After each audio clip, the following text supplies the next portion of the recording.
It's the headline glamour matchup of the college football bowl season, featuring Texas and Notre Dame, with the Heisman Trophy winner, the Outland Trophy winner, the Walter Camp Trophy winner, the Coach of the Year, and the possible national championship at Dallas, Texas, in a stadium that has been sold out for months, the 1978 Cotton Bowl.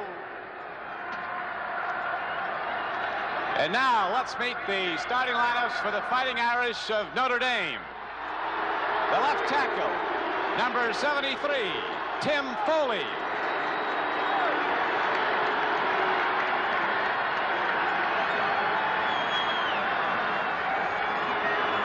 The left guard, number 66, Ted Horansky.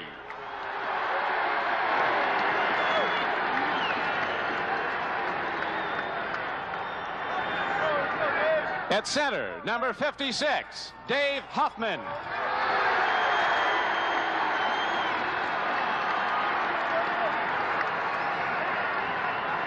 At right guard, number 65, Ernie Hughes.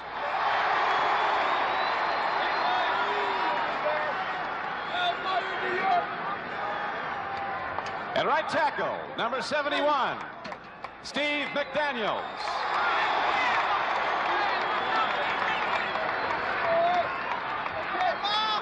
At tight end, number 81, All-American Ken McAfee.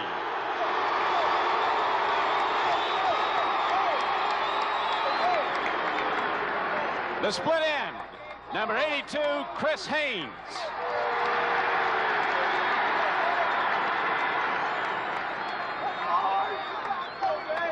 The flanker, number 34, David Waymer.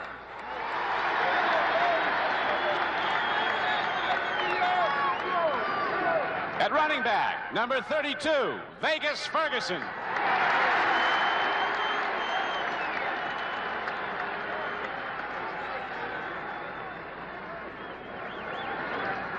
At fullback, number 30, Jerome Evans.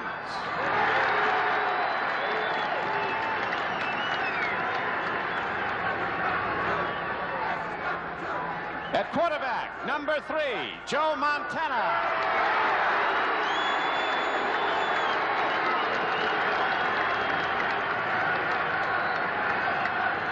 Some other members of the Fighting Irish.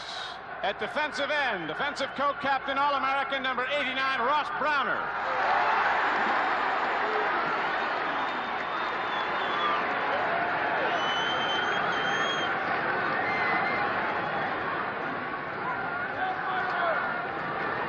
The other defensive co-captain, defensive end, number 94, Willie Fry.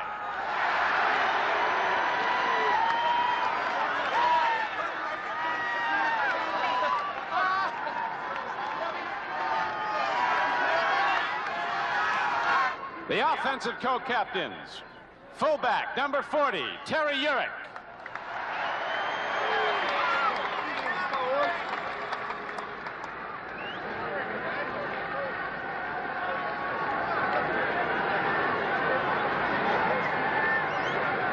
The other offensive co-captain, number 14, Steve Orsini.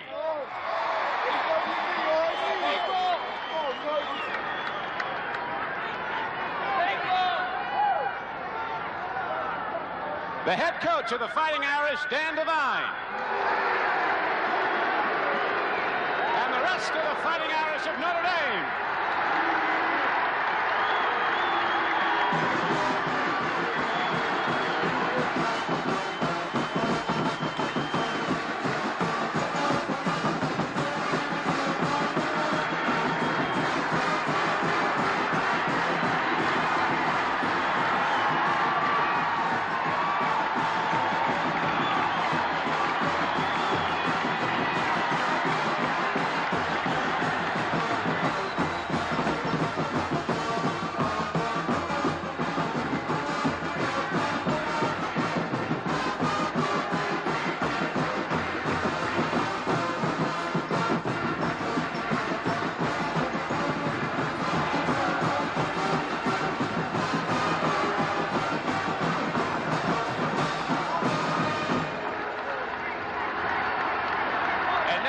let's meet the offensive unit of the Longhorns of Texas. The left tackle, number 79, George James.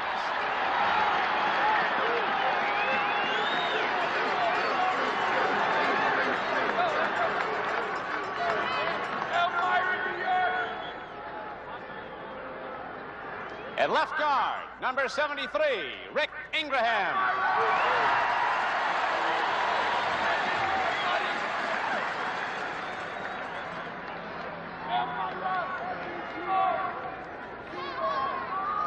At center, number 58, Wes Hubert.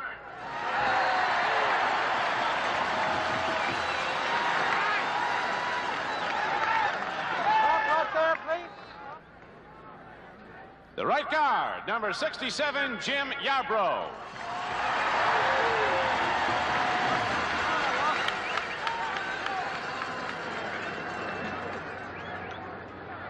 The right tackle, number 74, David Studdard.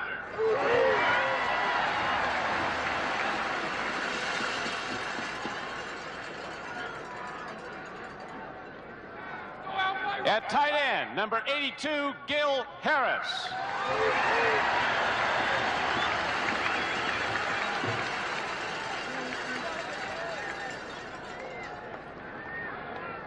The split end, number 2, Alfred Jackson.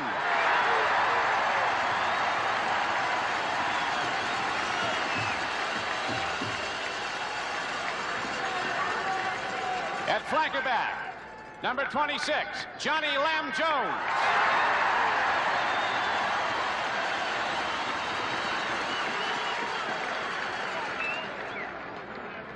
At running back, number 25, Johnny Ham Jones.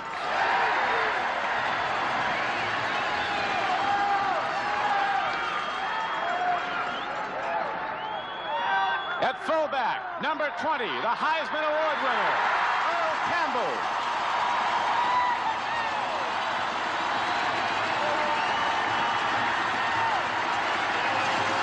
The quarterback, number 6, Randy McEachin.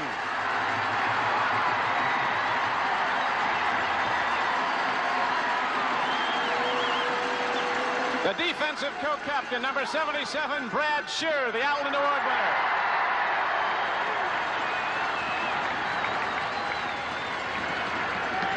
Defensive co-captain, linebacker, number 38, Morgan Copeland.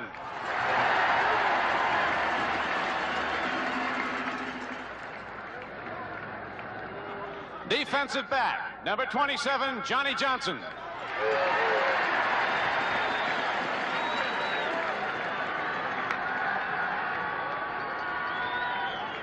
The kicker for the Longhorns, number 15, Russell Erxleben.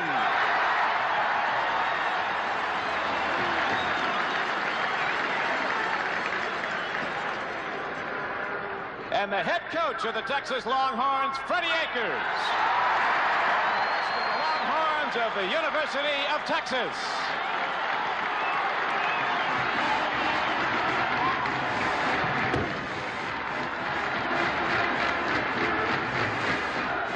Everybody, I'm Lindsey Nelson with Paul Horning and Paul Alexander here in the booth at the Cotton Bowl. We have a stadium full of excitement. Temperature's 35 degrees. It's clear and it's sunny. The Texas Longhorns know that if they can win today, they win the national championship. The Notre Damers know that if they win, they'll have a possibility of winning the national championship in the scramble of the polls that would follow. So to find out about Notre Dame, let's check in now with Paul Horning. Boy, Lindsey, it sure is electric. This whole Cotton Bowl is just erupted. For Notre Dame, the whole key to the ball game is to try to control the quickness of Texas. Texas is a much quicker football team.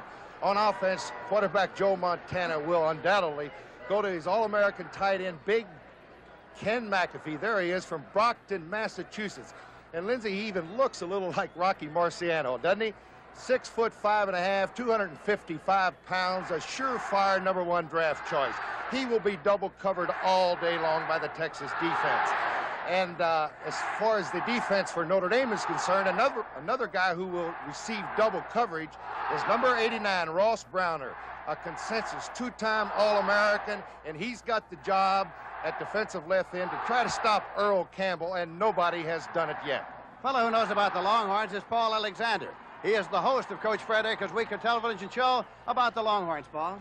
Well, Lindsay, a popular song around Austin right now might be What a Difference a Year Makes. You know the story. Last year, this ball club was 5-5-1 and also ran in the Southwest Conference, and now they're playing for the national championship. Certainly, Coach Fred Akers has had a lot to do with it, but two guys in particular need to be pointed out to you. First of all, you know this guy, the Heisman Trophy winner, number 20, Earl Campbell. He's gained 1,744 yards this year. That's 6.5 every time he touches the ball. Defensively, the Outland Trophy winner, number 77, Brad Shearer. His coaches say he is the finest defensive lineman Texas has ever produced, and when you talk about guys like Scott Appleton and Tommy Nobis, etc., that is high praise indeed. This is going to be fun. Texas and Notre Dame in the 1978 Cotton Bowl. Now let's take a look at the field.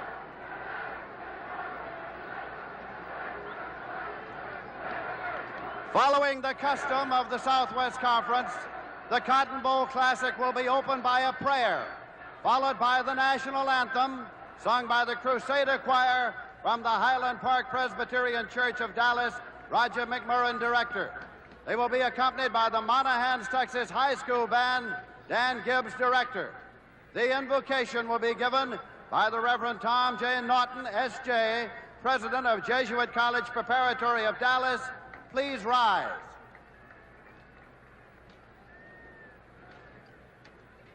Let us pray. Heavenly Father, you who have created all things and continue to sustain them by your loving kindness, we ask your blessing on all of us, those of us gathered here in Dallas, and all the members of the viewing and listening audiences. We thank you for the many blessings you have showered upon this great land of ours, and we ask your divine assistance in solving the problems that face us at home and throughout the world. May good sportsmanship prevail among all of us this afternoon, and grant that the players may be safe from bodily injury. May peace, justice, and love prevail among all men during this holy season and throughout the months of the new year. We pray that you grant these and all our requests in the name of Jesus Christ, your Son, who is one with you in the Spirit forever and ever. Amen.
And now for his pregame observations, let's go down to Jack Whitaker. Thank you, Lindsay. Yesterday we saw professional football in their championship games, and we saw them do it with the expertise to which we're accustomed because they're the very best in the world at what they do. Today we're going to see the very talented amateurs of football in what might be a truly championship game. You're going to hear the difference between yesterday and today in the color, the excitement, the intensity, and the noise. There's going to be an awful lot of Go Irish and hook 'em horns, and eyes of Texas are upon you, and shake down the thunder from the sky. Both clubs, of course, think they can win. The Irish have been penned up in a motel in Dallas since the 23rd of December. They're mean and ornery and ready to tear everybody apart. Texas supporters love to point out the fact that Pope Paul this Christmas was seen giving his Christmas blessing in the following manner. At any rate, we expect a very exciting and wonderful football game here today, at the end of which we could have a true national collegiate champion. Unless, of course, Notre Dame wins, in which case they'll give the title to Ole Miss. All right, Jack Whitaker. The captains are at the center of the field. Vance Carlson will be the referee. The captains are Earl Campbell, Gentlemen, George first of James. all, I'd like Let's to tell listen you to that Vance our Carlson.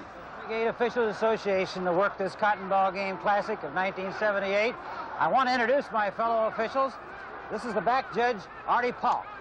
Kent Houck, who's your line judge. Phil Leonard, who's your umpire. Bill Blackburn, the linesman. And John Schroeder, who's the field judge. Okay, we'll allow Notre Dame, the visiting team, and as I have it here, coach has requested that Captain Browner call the toss. Is that right? Want it understood, if I drop it, I'll throw it up again. This being heads and this being tails. All right, call it in the air, please. All right, he called tails. Did you understand that, Texas? And it's heads. You may kick or receive or defend either goal. It's heads. It's heads. I'm sorry, tails. I'm sorry. Okay. All right, you'll receive. Okay. Okay, round this way. I'm sorry about that, men. All right. Texas wins the toss.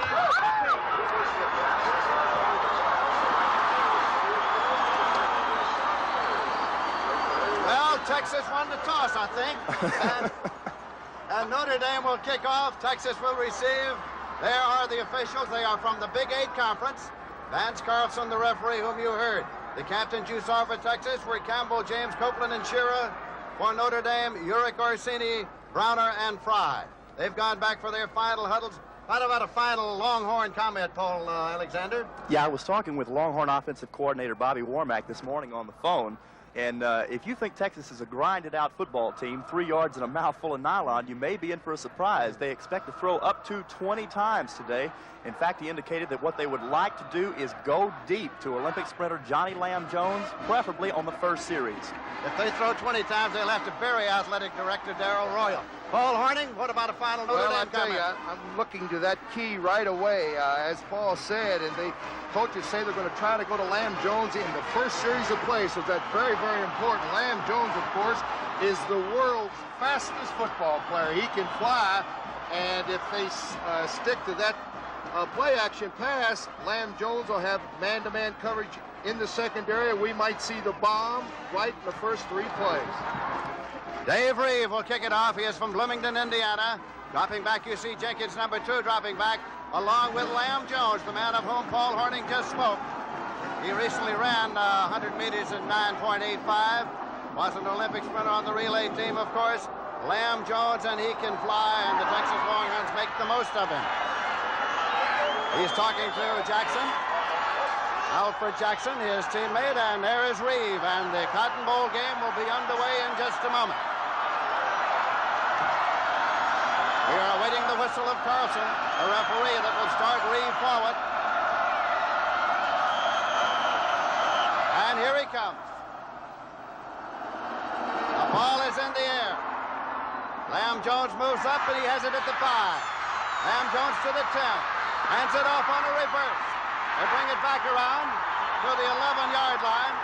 It was Randy Harrison who made the tackle. Reverse play given off to Johnson. He is the safety man, the punt returner, Johnny Johnson, who also can fly. The Longhorns have it first and 10 at their own 11-yard line. Well, they were trying to surprise the Notre Dame special teams right away. Texas ran a lot of reverses on kickoffs last year, but to my knowledge, that's the first time they've tried it this season. It backfired, but at least you know they're bringing it to them. Cinderella quarterback McEachin brings him up. Split backs off the veer. McEachin handing it off to Earl Campbell. Who else? And Earl gets up to the 14-yard line for 3. It'll be 2nd and 7. Jeff Weston in to make the tackle for Notre Dame. There's the Notre Dame defense. Browner, Dyke, Golick, Calhoun, and Fry. Linebackers, Heimkreider and Becker. And the deep backs, Bradley Bergmeyer on the corners, Jim Browner, and Resticker deep. 2nd down play coming. Texas will both run the veer and the I formation with Campbell being the deep back. They're in the I formation now. This is Campbell. Got just about to the 15-yard line, and that was all. Bob Golick was in there to make the tackle.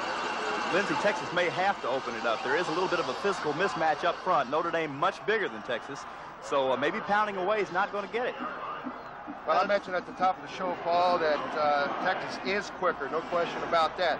Now, the average offensive line for Texas averages about 232, and the average defense for the Irish will go about 245. Third down and 5 yards to go for Texas. And McEachern throws, and it is complete to his tight end. It was taken by Gil Harris. Gil Harris took it to tight end.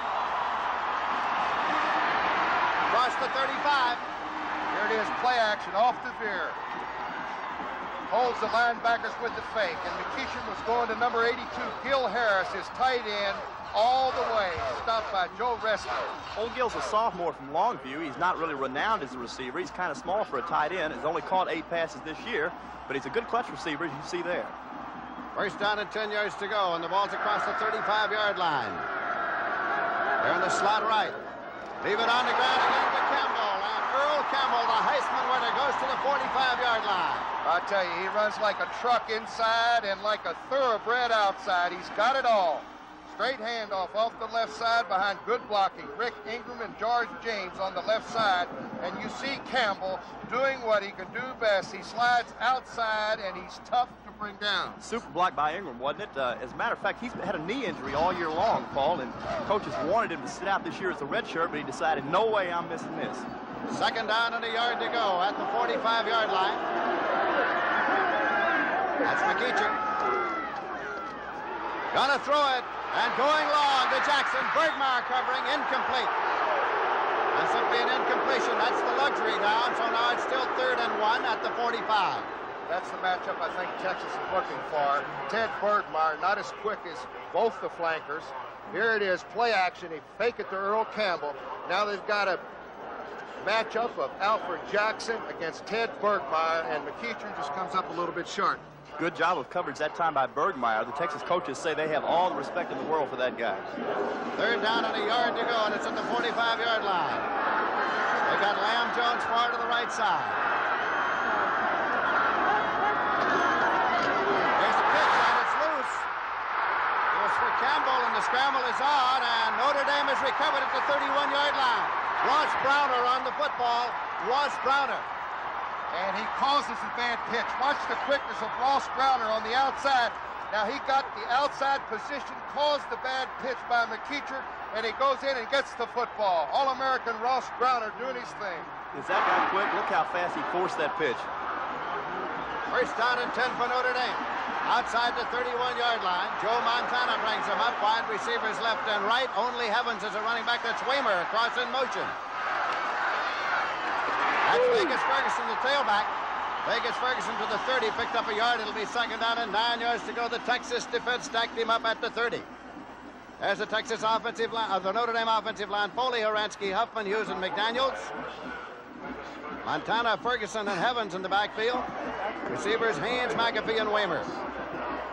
At the 30-yard line. Second down and 9 yards to go. Heavens and Ferguson. Montana has the ball, and he's going long. He's open. Incomplete down the left sideline. Oh, he was there. They were trying to cover him one-on-one with Derek Hatchett. Derek's got 9.4 speed himself, but had a step. Doman, the intended receiver. That's what I was going to say, Lindsey. Tom Doman. There's your defensive line for Texas, and it's a good one. Very, very quick. Bones, Shearer, McMichael, and Campbell. Tim Campbell's the brother of Earl Campbell. Copeland, Martinoni, and Sunline are the linebackers. Hatchett, Blackwood, Johnson, Churchman are the deep men. Montana dropping back. Incomplete. He was trying to hit Haynes on a crossing pattern. It was in and out of the hands of Johnny Johnson. That will bring on the punting unit now for Notre Dame. Well, on offense, Notre Dame is going to be much bigger. That is where they stack up a lot larger than Texas, but Texas defense is much quicker. Montana is limping off. On the far side, you see Montana leaving, and he is limping off. The quarterback, Dave Reeve, the field goal man, is in. It is not the punting unit. It is Dave Reeve. His longest was 51 yards during the season. This will be a 47-yard attempt, and now we're going to get a timeout. We're getting a timeout. Notre Dame. So the Irish are spending a timeout here in the first quarter. I think they want to talk it over, Lindsey, whether they want to go for the field goal. Dave Reeve is out there. You said as long as it's been 51 yards, he's got the wind at his back. And Montana is getting attention. There is no score. We're in the first quarter with 11 minutes, 41 seconds left to play.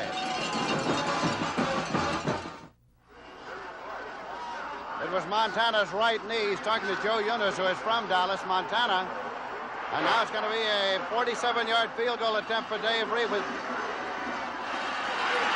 Bestick holding, and this one is up, and it is good. 47-yard field goal for Dave Reeve. Notre Dame has taken a 3-0 lead with 11 minutes, 35 seconds left to play in the first quarter. Well, it looked like it was going to be just a little bit short, but it just creeped over the crossbar. He had a 12-mile-per-hour wind at his back. He didn't give back a lot of change on that one, did he? Not a great deal, just got it over the crossbar, and Dave Reeve goes to the sideline. Now comes back to tee the ball up at the 40-yard line. Notre Dame again will kick off to Texas. That is the Notre Dame band.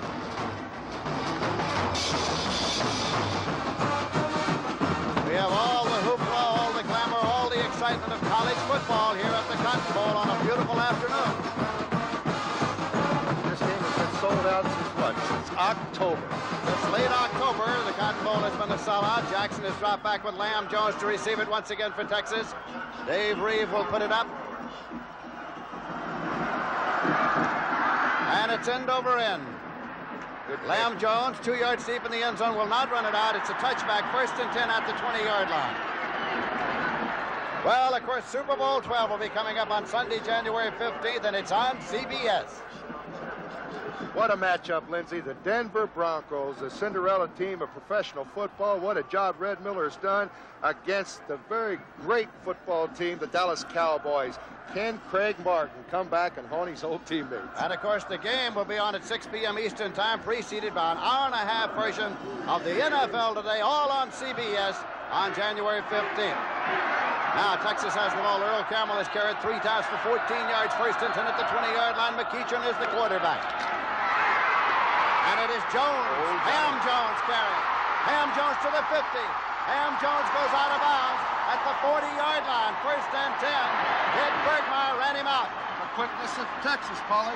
Super run by Johnny Ham Jones. He's less publicized than Texas' 2 running backs, but this guy is good. He's a junior. He's been hurt his first 2 years. But watch how quick he gets in that hole and out again. He's averaged 5.3 yards a carry this year, and there you see why. He has got great speed once he breaks into the secondary, and there he gets a little help from his brother Alfred Jackson downfield blocking for him. Also got some help right at that safety point from Lamb Jones, who sprung him 40 yards. 1st and 10 at the 40-yard line. Texas in Notre Dame territory. McEachin, the quarterback, they're running it out of an I formation. That's Campbell, the All-American Heisman Trophy winner. Picked up 2 to the 38 before Jeff Weston made the tackle. Perhaps you wonder why they call one of the Johnny Jones Ham Jones and one Lamb Jones. It is, of course, to distinguish them, but they got that out of the names of their hometowns. Johnny Ham is from Hamlin, and Johnny Lamb is from Lampasas. So it's Johnny Lamb Jones and Johnny Ham Jones, and how do you like that? 2nd down and 8 yards to go. Those guys are quite a pair off the field. They run around together, and they get a lot of mileage out of that Ham brothers, or rather, Jones brothers stuff. McEachin brings him up now. He's the man who came in after 2 quarterbacks were injured in the Oklahoma game. Campbell, Earl Campbell to the 32-yard line. Ross Browner came to make the tackle. It'll be 3rd and 2 at the 32. The best running back in Texas history. Darrell Royal told me when this kid was a freshman that he was the best he had at that time. He loves contact, big. How big is he? They say he's 220. He's bigger than that. He's closer to 230 right now. He lost some weight at the beginning of the season. As many of you know, he missed almost half of last season because of some recurring leg problems. Team physicians determined that it might be that he was overweight, so he dropped a little weight this year, but he's still about 230. He picked up a few on the banquet circuit. They tried a dive play in there this time to Johnny Ham Jones, trying to pick up the 1st down. Now, it looks as though he did from here. They'll get him unstacked. Ken Dyke made the stop, and then they'll take a long look and give us the word. It's a 1st and 10 for Texas at the 29-yard line. I'm kind of surprised, Paul. We haven't seen Texas run the counter option yet, and that's a just a big part of their offense. It's always a big part, and I think it'll probably be even a bigger part today. They think that because Notre Dame plays such a reaction-type defense, they can get them going one direction and then bring the counter back to the other side. Out of the I formation, 1st and 10 at the 29. That's Earl Campbell. Moved it to the 27 for 2. It'll be 2nd down and 8 yards to go. Bob Golick in to make the tackle. He's an All-American middle guard. 6'3", 244-pounder from Willowick, Ohio. Well, the Irish ranked 3rd in the nation this year against the rush on defense. They only let the offense average about 90 yards a game rushing. So they've been very good against the rush, but they're going to have their hands full today. You're not about to push that Notre Dame defensive line around, though. They're just too big and talented. 2nd down and 8 as they run out of the split back veer here. Jones again. Ham Jones to the 20-yard line. Becker along with Joe Restic in to make the stop. It'll be 3rd and 1. End zone shot here, and I think Notre Dame's defense is really keying number 20. That might open it up inside for this play right here. Johnny Ham Jones, you see Browner out of the picture. He went with number 20, and that created the hole inside. Well, Ham's already got as many carries in the first quarter as he normally gets in an entire game. 51 yards and 3 carries for Ham Jones. 3rd and 1, and this is Earl Campbell for a 1st and 10. 1st and 10 for Texas, just outside the Notre Dame 16-yard line. And Steve Heimkreiter made the tackle for Notre Dame. Texas offensive line beginning to assert itself a little bit now. They're not the biggest guys in the world up front, but there's some kind of quick, and there is some experience there. Texas Longhorns are driving. Notre Dame's leading by 3 points. We have 8 minutes, 22 seconds left in the first quarter. Earl Campbell rushed for 1,744 yards. He led the nation in rushing. He led the nation in scoring. He led the Longhorns through an undefeated season. He won the Heisman Trophy. Number 20, Earl Campbell. All world. He's got it again. Got just to the 13-yard line. Picked up about 3 on the play, which would make it 2nd and 7. Doug Becker, along with Willie Fry, made the stop. Texas Longhorns are in the Cotton Bowl for the 16th time. Under Darrell Royal, who coached them for 20 years, they won 3 national championships, won the Southwest Conference title 11 times. Darrell Royal retired at the end of last season. Is here today as the Director of Athletics for the University of Texas. They are sending Jackson far to the right side, number 2. They are sending Jones far to the left side. That's Lamb Jones. McEachin decides to run it, and he has dropped the 14-yard line. It was Willie Fry who got to him. And, Paul, look at what they were trying to do, just what we were talking about. Just hang it up to the corner and let Lamb Jones run to it, but Notre Dame wouldn't buy it. And McEachin, I think, made a good move back there. They had Lamb Jones double covered. Everybody was covered. He tried to pick it up on the ground. 3rd down and 8 yards to go. They lost a yard. It's back to the 14-yard line. This time they are sending Mike Lockett far to the right side. He and Johnny Lamb Jones have been alternating. Harris is the tight end. And he is being sacked back at the 25-yard line by Jim Browner, the strong safety. Jim Browner got to him, number 33. He's the brother of Ross Browner.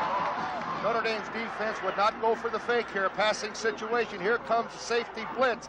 That's Browner, the strong safety, coming up on the outside to sack McEachin. But keep in mind, Lindsey, they got what? Russell Erxleben coming in. Erxleben is in. It's going to be a 42-yard field goal attempt. He tied the NCAA record against Rice with a 67-yarder. He considers this a chip shot. It's Churchman in at a hole. Ricky Churchman. Erxleben puts it up. And it's good. Erxleben with the field goal. And the score is tied. They have traded field goals. Notre Dame 3 and Texas 3. 6 minutes, 7 seconds left in the first quarter. When Notre Dame quarterback Joe Montana was hit on that first sequence, he suffered a possible hyperextension of his right knee. He will come back in to quarterback the Irish on this next series of downs, but Notre Dame is warming up. It's backup quarterback Rusty Lidge. Now let's go back up to Lindsey. All right, Don Cricky, it'll be Russell Erxleben who just kicked the field goal kicking off, and Notre Dame has dropped back deep. Steve Schmitz, along with Terry Urick, to receive it. Erxleben a fabulous character. He is an extrovert of sorts. He says that his quickness in getting the ball off can be attributed to coaching from his older sister. He kicks a knuckleball downfield, and it is Urich off his chest. Urich picks it up to 13, to the 15, to the 20, and he is stopped at the 23-yard line. It is Farmer downfield to make the tackle, so it is 1st and 10, Notre Dame at the 23. Return of 11 yards for Urich, and Joe Montana does come out to quarterback the Irish. During the season in forward passing, he was 99 for 189, 52.4%, 11 touchdowns and 8 interceptions. 11 plays on the drive, 80 yards. They kept the ball 5-18. Vegas Ferguson is carrying the football, and he gets to the 25 for 2. It'll be 2nd and 8. Got a good pop by that linebacker, Morgan Copeland, left linebacker for Texas. 6 foot, 205 pounds, and he'll stick you. He's a scholar athlete, and he's from Houston, Texas. He was recognized with the National Football Foundation and Hall of Fame in December in New York. 5 minutes, 40 seconds remaining to be played in the first quarter, and we're in a 3-3 tie. They've got Evans in front of Vegas Ferguson in an I formation. Notre Dame ran out of the I for most of the year, went to it for the Army game, and stayed in it. Tom Doman is in motion across. Rolling is Montana, looking. Throws upfield, and it's incomplete. He was trying to find his big tight end, I think. It was crossing. Haynes had gone deep, and Churchman was covering. McAfee, an All-American candidate who won the Walter Camp Trophy. Texas in man coverage in the secondary. They've got a lot of confidence in the athletic ability of the 4 guys they got back there. So it is 3rd down and 8 yards to go as Texas deploys the defense. Notre Dame alternates the wing backs. They've got Dave Waymer out in the wide left now. Dropping back. Montana throw it. Complete. Chris Haynes is up at the 45-yard line. Vance Bedford made the stop. Vance Bedford was right there, but Haynes hooked up a deep little hook pattern. It's going to pick up 20 yards of 1st down for Notre Dame. Good pass protection. Only a 4-man rush here for Texas. Montana, good setup. And he hits Haynes on the square out. Vance Bedford on the stop. 1st down, Notre Dame. Doman in a wide left, Haynes in a wide right. Vegas Ferguson evened up with Evans. That's Evans carrying on a delay, and he gets across the 50 to the Texas 48-yard line before Johnny Johnson came up from his safety to make the stop. Lindsey, going into this ball game, Texas was a little bit concerned about their linebacker situation. Their regular middle linebacker, Lance Taylor, suffered a separated shoulder in the season finale against Texas A&M. So weak side linebacker Mark Martinoni has moved to the middle, and freshman Robin Sinline is now playing the weak side. 2nd down and 3 yards to go. Waymer's in motion across. Montana gives it to Vegas Ferguson. He's got the 1st down. It is 1st and 10 at the 44-yard line of Texas.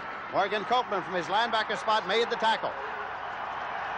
Watch the guard pull here. There's 65. That's Ernie Hughes, another All-American. Handoff to Ferguson. He cuts back inside the block of the tackle. Tim Foley for the 1st down. It is spotted inside the 44-yard line. We have 4 minutes, 20 seconds left in the first quarter. Texas 3, Notre Dame 3. Montana dropping back to set up. He looks and he throws long, and it's incomplete, trying to hit Waymer. That is his wing back, and it was Hatchett downfield covering defensively. Dan Devine, head coach of the Fighting Irish of Notre Dame. 2nd and 10 at the 44-yard line. It's a good thing Coach Devine moved his team out of the hotel, don't you think, Lindsey? There was hundreds of cars, Texas fans singing the eyes of Texas, blowing their horns. But Dan Devine moved his team 25 miles outside of Dallas last night for a good night's rest. He had taken to the monastery the night before, so they were not at the hotel where they had been. That's a Vegas Ferguson, and he stopped short of the 41-yard line. Morgan Copeland again coming in to assist on the tackle, along with Henry Williams for Texas. You know, Notre Dame's 2 offensive backs don't get a lot of publicity, but Texas has all the respect in the world for them. They think they're both excellent athletes, and Evans in particular, they're very concerned about. With his size and speed, it's going to be kind of tough to contain him. 3rd down and 8 yards to go. Notre Dame at the Texas 41-yard line. Montana wants to put it up. Incomplete. That was Haynes over there on the sideline. It'll be 4th and 8 at the 41-yard line. He threw that one away, Linz. Everybody, good coverage by the secondary of Texas. He threw it away. Joe Restic comes in to do the punting now. He is also a free safety. His father is the head coach at Harvard, and throughout his his high school career, his father never saw him play. His father is here at the Cotton Bowl this afternoon. This is only the 3rd time that his father has ever seen his son play. They asked me why he picked Notre Dame over Harvard. He didn't go there. He said, I didn't want to go to Football Factory. Resnick has averaged 38.1. Johnny Johnson, one of the great punt returners in the nation, is back deep for Texas. Spiraling kick. Goes out of bounds, and let's see where it's going to be lined up. It's going to be on up the sideline at the 8-yard line. So Texas will start 1st and 10 at the Texas 8. Good kick. We are in a 3-3 tie here on a beautiful afternoon in Dallas, Texas, and we have 3 minutes, 27 seconds left to play in the first quarter.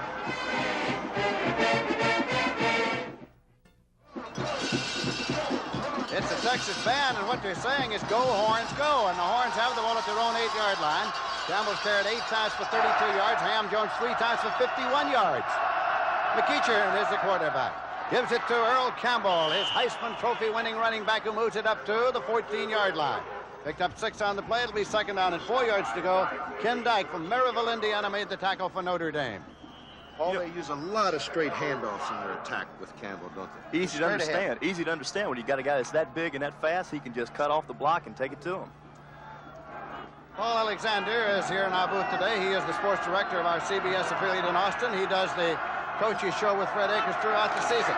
Paul Horning here with us as well, and that is Earl Campbell carrying. He moves up to the 20-yard line to pick up the 1st and 10 for the Longhorns of Texas. You'll notice that Texas will run a lot of the time back to the left side. The reason being they have 2 very experienced offensive linemen on that side, tackle George James and guard Rick Ingram, both of whom are seniors. In Cotton Bowl history, the host team has won 20 games. The visiting team has won 17 games. There have been 4 ties. Texas sends Jackson to the left side. Jones to the right side. That's Johnny Lamb. That's the handoff quick to Johnny Ham. He got to the 22 for 2. It'll be 2nd and 8. They got burned a couple times with that little handoff to Ham Jones, and the Notre Dame defense on the left side played that a little tighter. Notre Dame with a record of 10-1. They lost to Ole Miss early in the season.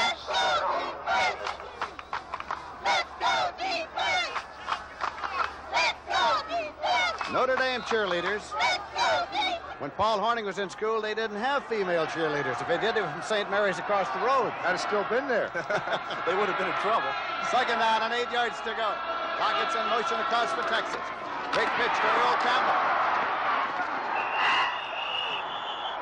Moved up just across the 22-yard line, but Steve Heimkreider was there to meet him from his linebacker spot. Oh, Heimkreider came a long way. Well, he did, and it was no gain, so it'll be 3rd and 8. You know, Texas uses Campbell just like the Chicago Bears use Walter Payton. Even though maybe Payton would not break a play, they just keep giving the ball to him because they know the law of averages, he's going to break one. And that's exactly what Texas will do with Earl Campbell. They'll keep giving him the football. He'll run it 25, 30 times average. Earl Campbell, one of 11 children reared by a widowed mother. And there's the pass out of the flat on the screen. It's taken by Ham Jones, and Ham Jones fumbled the football, and Notre Dame recovered it at the 27-yard line. He got popped. Jim Browner got it. Jim Browner, another big play, was right there and fell on the loose football. Let's pick it up.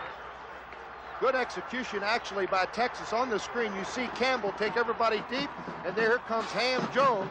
Now watch the hit here. He gets hit and sandwiched right there. Becker was right there, and Browner's got it back. Another thing you have to be impressed with Notre Dame, look at all those white shirts around. They really read the screen that time.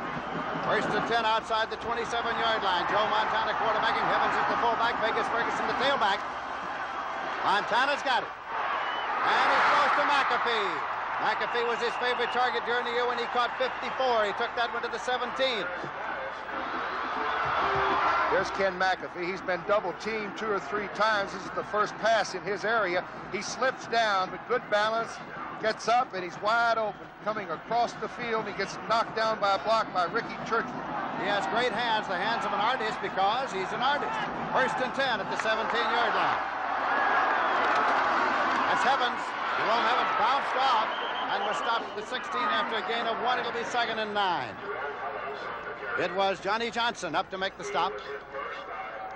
We are nearing the end of the first quarter. We have 30 seconds remaining in this period. Waymer and Doman, you'll see alternating. That's Waymer coming into the ball game now for Dan Devine's Fighting Irish of Notre Dame. Chris Haynes goes to a wide left. Doman set in the slot. And now we are getting a timeout Notre Dame with 16 seconds remaining. That is the second timeout that has been taken by Notre Dame. That one coming 16 seconds before the end of the first quarter. Montana wants to go over to talk to the staff. We're in a 3-3 tie here at the Cotton Bowl in Dallas, Texas.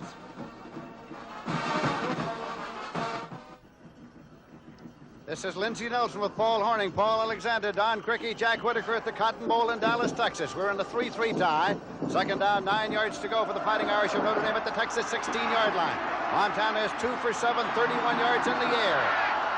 Ferguson and Evans are the setbacks for the Fighting Irish. Waymer's in motion across. This is Evans to the outside. Evans with speed is at the 10. Dives up to the 6-yard line. Got in advance of the sticks. It'll be a first and goal at the 6-yard line. Churchman made the stop. Good blocking on the outside, man in motion left. Watch Ferguson sealing off to the inside, and Evans does the rest. He gets outside. They needed about 8 for the first down. He got it easy. Stopped by Churchman. Texas middle linebacker Mark Martinoli really cut off that time, and that's something that had been a source of concern to the Longhorns. He's not very experienced in the middle. He's normally an outside linebacker, as we said earlier. Now time has run out in the period. Time has run out in the period. And so that is the end of the first quarter here at the 1978 Cotton Bowl game in Dallas. And the score is tied, Notre Dame 3 and Texas 3.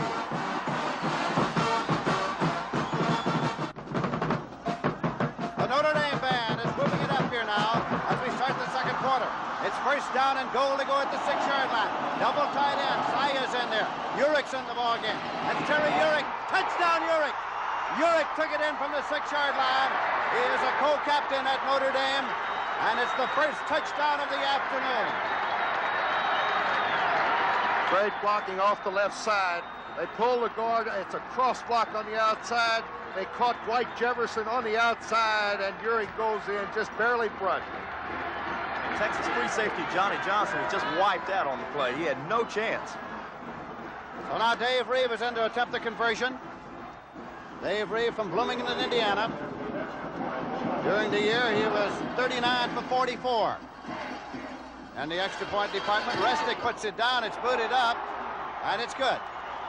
And so, as they come back up the field, the score is Notre Dame 10, Texas 3. We are early in the second quarter, 14 minutes, 56 seconds left.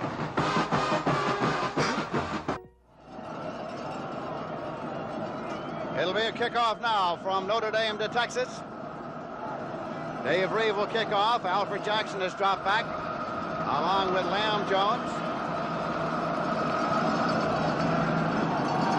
Reeve puts it up.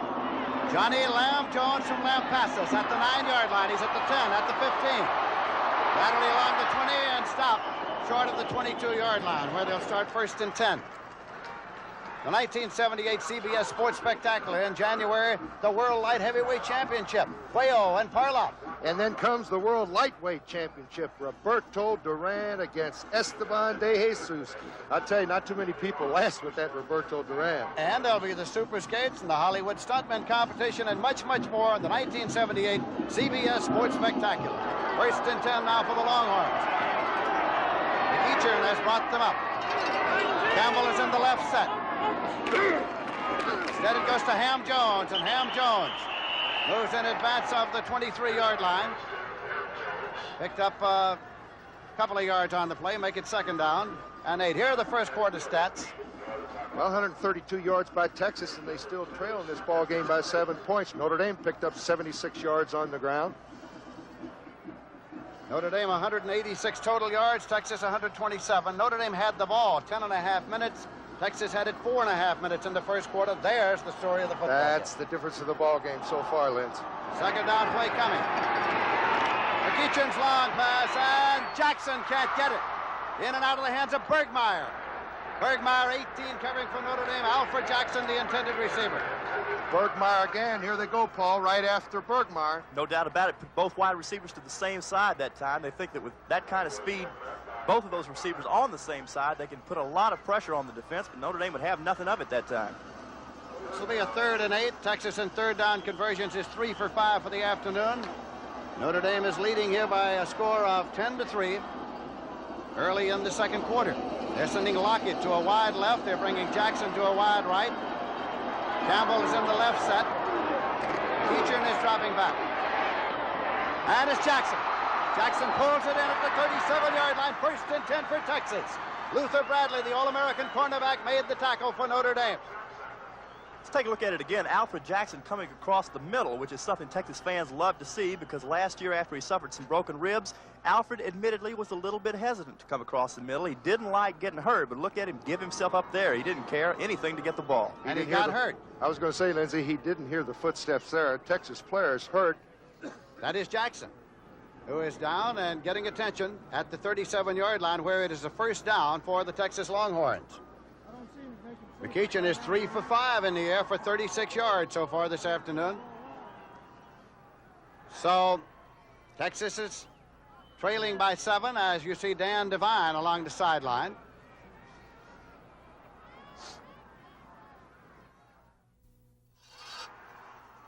Alfred Jackson left the field under his own power. It's 1st and 10 for Texas. The Longhorns have the ball at their own 37. McEachin brings them up now. Lockett's in there at the flanker. Out of the I formation. Ham Jones ahead of Earl Campbell. Earl Campbell powers up near the 40-yard line. Ken Dyke in to make the tackle. Let's have about 3 on the play to make it 2nd down and 7. 2 of the greatest Cotton Bowl games ever played were played between these two teams in 1970. Texas, making a bid for the national championship, came in to play Notre Dame. Texas won it in the closing moments and won the national championship. The next year, they brought a 30-game winning streak into this Cotton Bowl, 1971. That day, Notre Dame won. So they are 1-1 in the Cotton Bowl. This is the rubber game here this afternoon. 2nd down and 7 yards to go. McEachin has the ball. He fumbles the ball, and Notre Dame recovers. Another turnover, and it is Willie Fry on the ball. It is at the 35-yard line. Fry got the football, but watch 89, Ross Browner. He makes McEachin step up into the pocket. He beats the block, a complete mismatch with Ham Jones. Then McEachin loses the football, and Willie Fry was right there. I think that was 79, Ken Dyke, who really caused the fumble. That's him, 79. So it is 1st and 10 Notre Dame. Montana's under on the attack at the Texas 35-yard line. They're in the wing tee now with a wing right. Taken by Vegas Ferguson. Finds the hole and moves to the 30-yard line. At the start of the season, Notre Dame ran exclusively out of a wing tee. Later, for the Army game, they went into an I formation, used the I for most of the year. That was off the wing tee. Very frequently, you'll see an orange blur coming out of the Texas secondary. What that is, it's a Ricky Churchman who's just about as crazy a defensive back as you'd ever want to see. Patterns himself after another guy here in Dallas, Cliff Harris. 2nd down and 5 yards to go. Montana. And it is complete. Taken by his big All-American tight end, McAfee.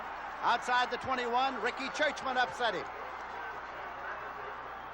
And you'll see why Ken McAfee is going to be a #1 draft choice in the pros. A great pair of hands.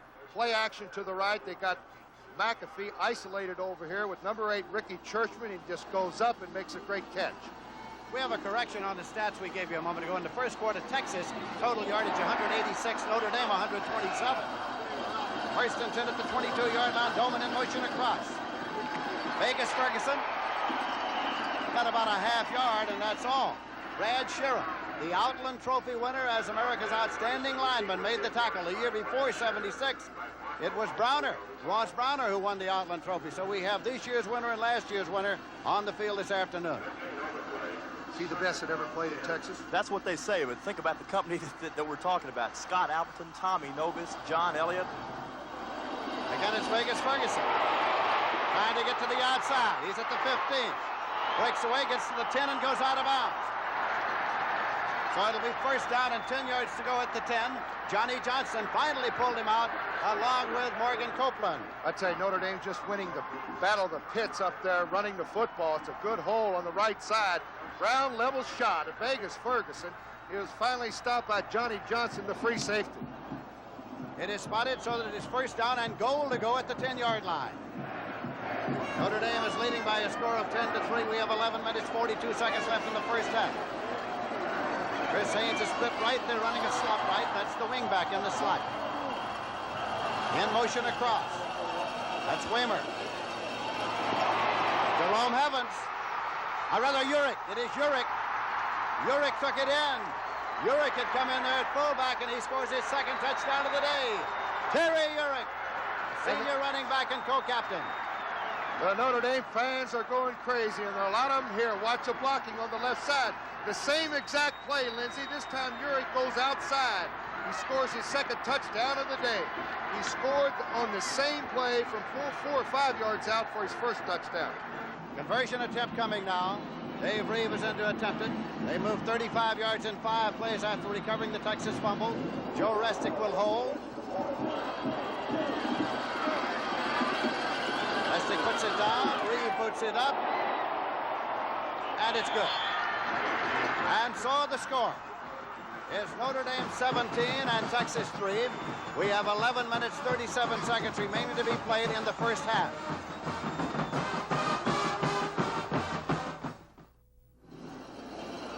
Johnny Lamb Jones back to receive the kickoff. He's known as the world's fastest football player because he was on the United States Olympic gold medal relay team, and the other 3 don't play football. It is Dave Reeve to kick it off for Notre Dame. Ball is in the air. Jackson got it at the 8-yard line. He's at the 15-20. And now pulled out. He's tried to circle back at the 19. Johnson downfield. The premiere of Challenge of the Sexes, returning to Sunday, January 8th at 1 p.m. Eastern Time on CBS. That's the exciting man versus woman. Anything you can do, I can do better format. And it's Virginia Wade, the reigning Wimbledon champion, against Vitas Gerulaitis, one of the best tennis players in the world. And a water ski trick jump and a motorcycle jump off. And don't forget the NBA. Sunday, January 8th, 1:45 p.m. Eastern Time. The NBA on CBS. First and 10 for the Texas Longhorns. Randy McEachern is the quarterback. Campbell's got the football. Earl Campbell out to the 22-yard line. He picked up 3 on the play. It'll be 2nd and 7 at the 22. Ken Dyke made the tackle for Notre Dame. Lindsey and Paul, we ought to point out at this stage that this is certainly not the first time this season Texas has been behind. They were behind against A&M, against Houston, even against SMU back here in the Cotton Bowl last October. So they're not about to panic. Admittedly, they have not been 14 down before, but you won't see them deviate from their game plan too much. 2nd down and 7 yards to go at the 22.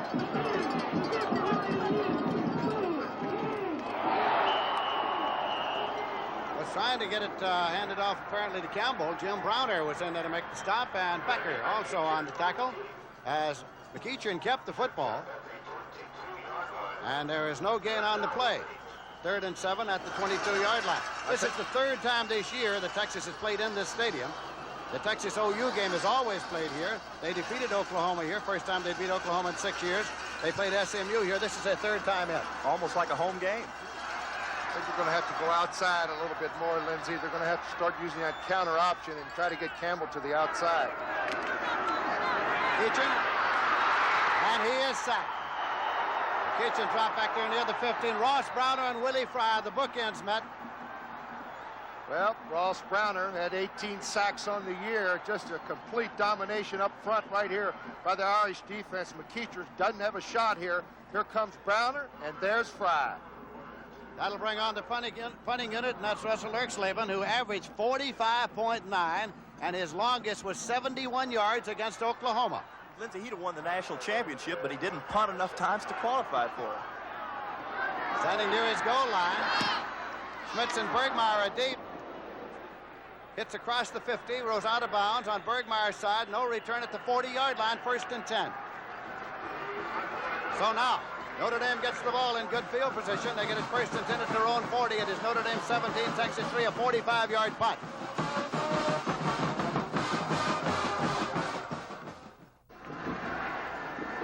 We have a report from the Notre Dame sideline that Joe Restic, who is the free safety, the punter, and the holder for placements, has a knee injury and may not be back this afternoon. Notre Dame has the ball now 1st and 10. They have it at their own 40-yard line, and Joe Montana brings them up in an I formation. Make the handoff. Montana has it. Home run. Waymer. And it is intercepted by Texas. Taken by Hatchett. Derek Hatchett intercepted on the corner. Texas gets the ball first and 10.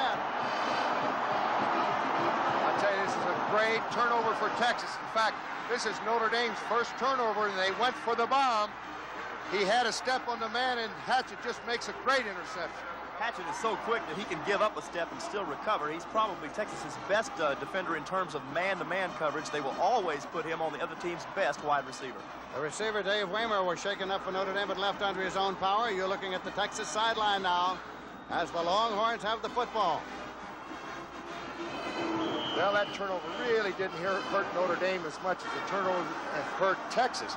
Texas has had 3 turnovers, and Notre Dame has converted them all into points. Randy Harrison's playing Restic's free safety now for Notre Dame. Slavin handing it off to Jones. Ham Jones moved it up to the 25-yard line. Again, at 2 yards on the play, will make it second down and 8 yards to go for the Longhorns of the University of Texas. You know, Lindsey, so far we haven't said anything about Texas quarterback Randy McEachern, but he's quite a story.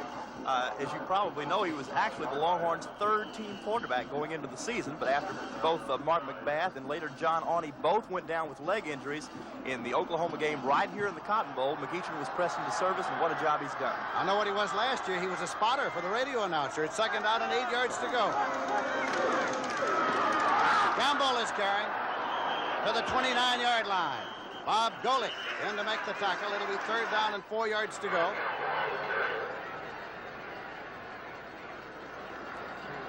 We have 8 minutes, 37 seconds left to play in the first half. I was going to say, so far, the yards that Earl Campbell is coming by are very, very tough yards. They are really swarming. Notre Dame defense has been outstanding so far in this first half. Third and 4. McEachern on his stats. McEachern drops back. Intercepted. Becker has it at the 30. Doug Becker is out of bounds at the 20-yard line. Boy, Lindsey, the game plan for Notre Dame is working beautifully.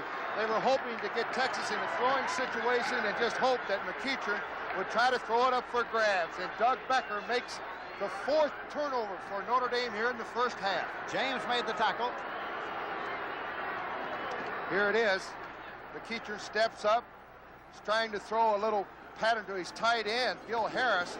Badly thrown ball, and Becker right in his arms. Another turnover. Notre Dame first and 10 at the Texas 20-yard line.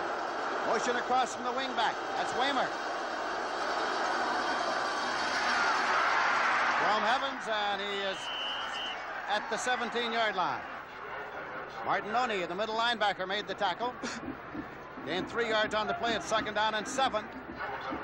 Getting back to the interception a few seconds ago, you'll notice that so far most of McEachern's passes have been of the drop-back variety. That's not normally his game. He's really a much better rollout passer. They've got Chris Haynes far to the left side. They've got Doman as a wingback right. Running backs are evened up. Montana. Well, it was McAfee for whom it was intended. Just getting rid of it. It's third and 7 at the 17-yard line. Joe Montana, who came off the bench in the Purdue game to bring Notre Dame from behind, and he's been quarterbacking them ever since. 2 years ago, he came off the bench against North Carolina, came off the bench against the Air Force to lead Notre Dame to victories. He missed last year with a shoulder separation. Joe Montana. Montana says he was most discouraged when he got to Notre Dame and found that he was listed as the number 12 quarterback. Oh, come on, that's just a story. Talking back now. Montana's throwing. And it's in the end zone. Touchdown. Vegas Ferguson, touchdown Notre Dame. Well, everything's going right for the Irish. Joe Montana. He's got the quick release. He's going to be a fine pro quarterback. He's a good drop back. Watch how he stands right there under a cool rush. Now watch the ball just come back right to Ferguson. A great catch. Martinoni, the middle linebacker, covering the halfback deep. No contest there. That's the old situation of, you hear it so many times, but the quick back isolated on the middle linebacker, Martinoni just couldn't make the play. Conversion attempt coming now. It's going to be Bergmeyer holding instead of Restic, who is out with the injury, and Reed boots it up, and it's good. So now, here in the second quarter, with 7 minutes, 28 seconds left, it is Notre Dame 24, and Texas 3. Well, let's talk a little bit about the national championship. The Longhorns are the only major undefeated, untied team. They came in 11-0, knowing that if they could win here today, they'd win the national championship. But what if Notre Dame wins? Well, it simply means that we will have a host of once-defeated teams. There'll be 2 playing in the Orange Bowl. That means there'll only be 1 when that's over. Oklahoma and Arkansas are there. Penn State has already finished. They're once defeated. Alabama's in the Sugar Bowl. They're once defeated. Notre Dame will be once defeated, so it'll be left up to the polls. There's the AP. There's the UPI. There's the Football Foundation and Hall of Fame. There's the football writers. Take your choice. I'll tell you one thing, Lindsey. If Notre Dame continues, this is a very surprising score here in the first half. You'll see a lot of index fingers raised on with those white jerseys. They think they should be number 1 if they can hold on. Dave Reeve is putting it up. It's over to Jackson, side of the field. Jackson at the 11-yard line. Alfred Jackson to the 20-25. He gets to the 30-yard line where he'll start 1st and 10.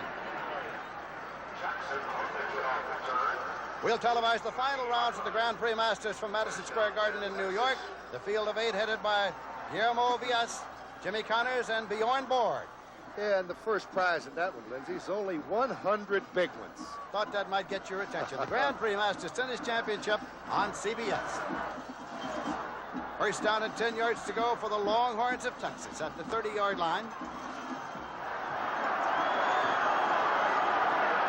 Johnny Lamb Jones far to the left side. Kitchen to Campbell. Campbell out to the 32 for 2. It'll be 2nd and 8 from 32. Ross Browner and Bob Golick made the tackle. Thus far, you've really got to hand it to that Notre Dame defense. They've given Campbell nothing, and of the yards that he has gained, they've all come tough. You know, we get too caught up in statistics sometime, but one very interesting statistic is that of the 1,700 yards that Earl gained this year, 1,100 of them came after he was hit once. 2nd and 8. McEachin brings them up. Mike Lockett's far to the left side for the Longhorns. Kitchen goes to Lockett. Incomplete pass. Jim Browner was covering. It's 3rd down and 8 yards to go at the 32-yard line. Mike lost his concentration that time. He's a sophomore out of Fort Worth. He runs probably the best patterns on the team. He was a starter earlier in the year. Had some physical injuries. Was knocked out of the lineup for a while. Still gets to play quite a bit. Got a good pair of hands, but didn't look the ball in that time. Well, I was going to say, Lindsey, a 21-point lead may get Texas out of their game plan. I think if they do that, Paul, they're in trouble. They've got to stick with what they do best, is try to run the football, then throw it. 3rd down and 8 yards to go. McEachin. And it's complete across the 50-yard line.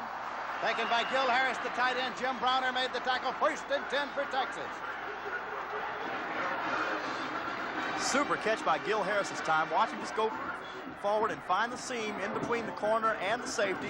Great catch. As we said earlier, he's not known as a receiver, but you can never tell it by watching that one. I'm sure you were aware that there was a lot of emotion involved in the crowd's reaction to the announcements made of the starting lineups here today. It's been said that everybody has 2 favorite teams, Texas and the team that's playing Notre Dame.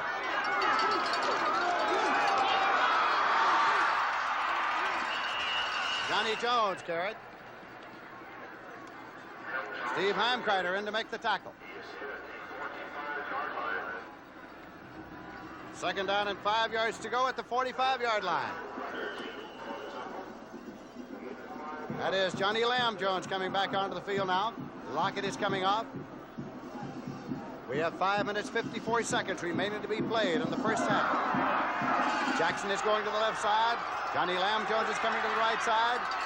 Lamb Jones and Campbell in the I formation for McEachin. That's Campbell, and he's got running room at the 40, 35, 30.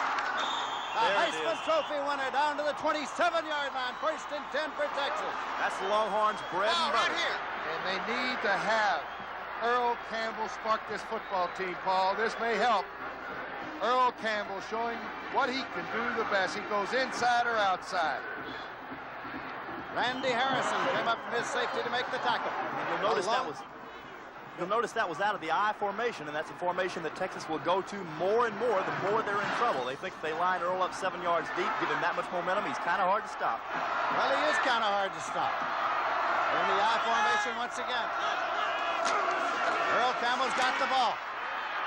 Got to the 25-yard line, picked up about 2 to make it 2nd and 8 there, and Mike Calhoun came in to make the tackle for Notre Dame. Notre Dame 24, Texas 3, 5 minutes remaining to be played in the 1978 Cotton Bowl game in Dallas, Texas. Texas needs to put a touchdown on the board before the second half starts. This drive very, very important for Texas momentum, I would say, Paul. They need to put some points on the board in a hurry. This is a surprising first half. Would you believe number 1 ranked team would be behind by 21? Ronnie Mish is in the wide left now for Texas, and this is Campbell again. Up to the 22-yard line, picked up 3. It'll be 3rd and 5. Bob Golick, the middle guard, made the tackle. That's the 18th carry for Earl Campbell here in the first half. He's got about 80 yards rushing. This looks like one of those 30-carry busy afternoons for Earl. 3rd down and 5 yards to go. Here comes Lockett back into the ball game. Mish is coming out for Texas. Lockett's going to a wide left. Running back's a split. A feature to Lockett. Little low and incomplete. Now let's go down to Don Crickey. Let's go to Don Crickey.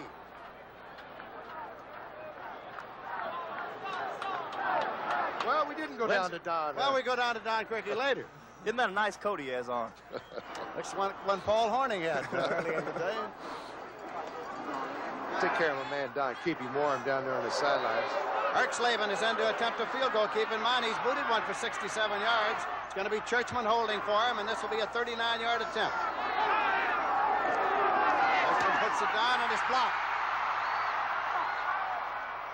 Jim Browner has it at the 5-yard line, and just stood there for a moment and finally scattered over across, not knowing that a block punt can be advanced. He elected to simply try to down and just throw it 1 extra point.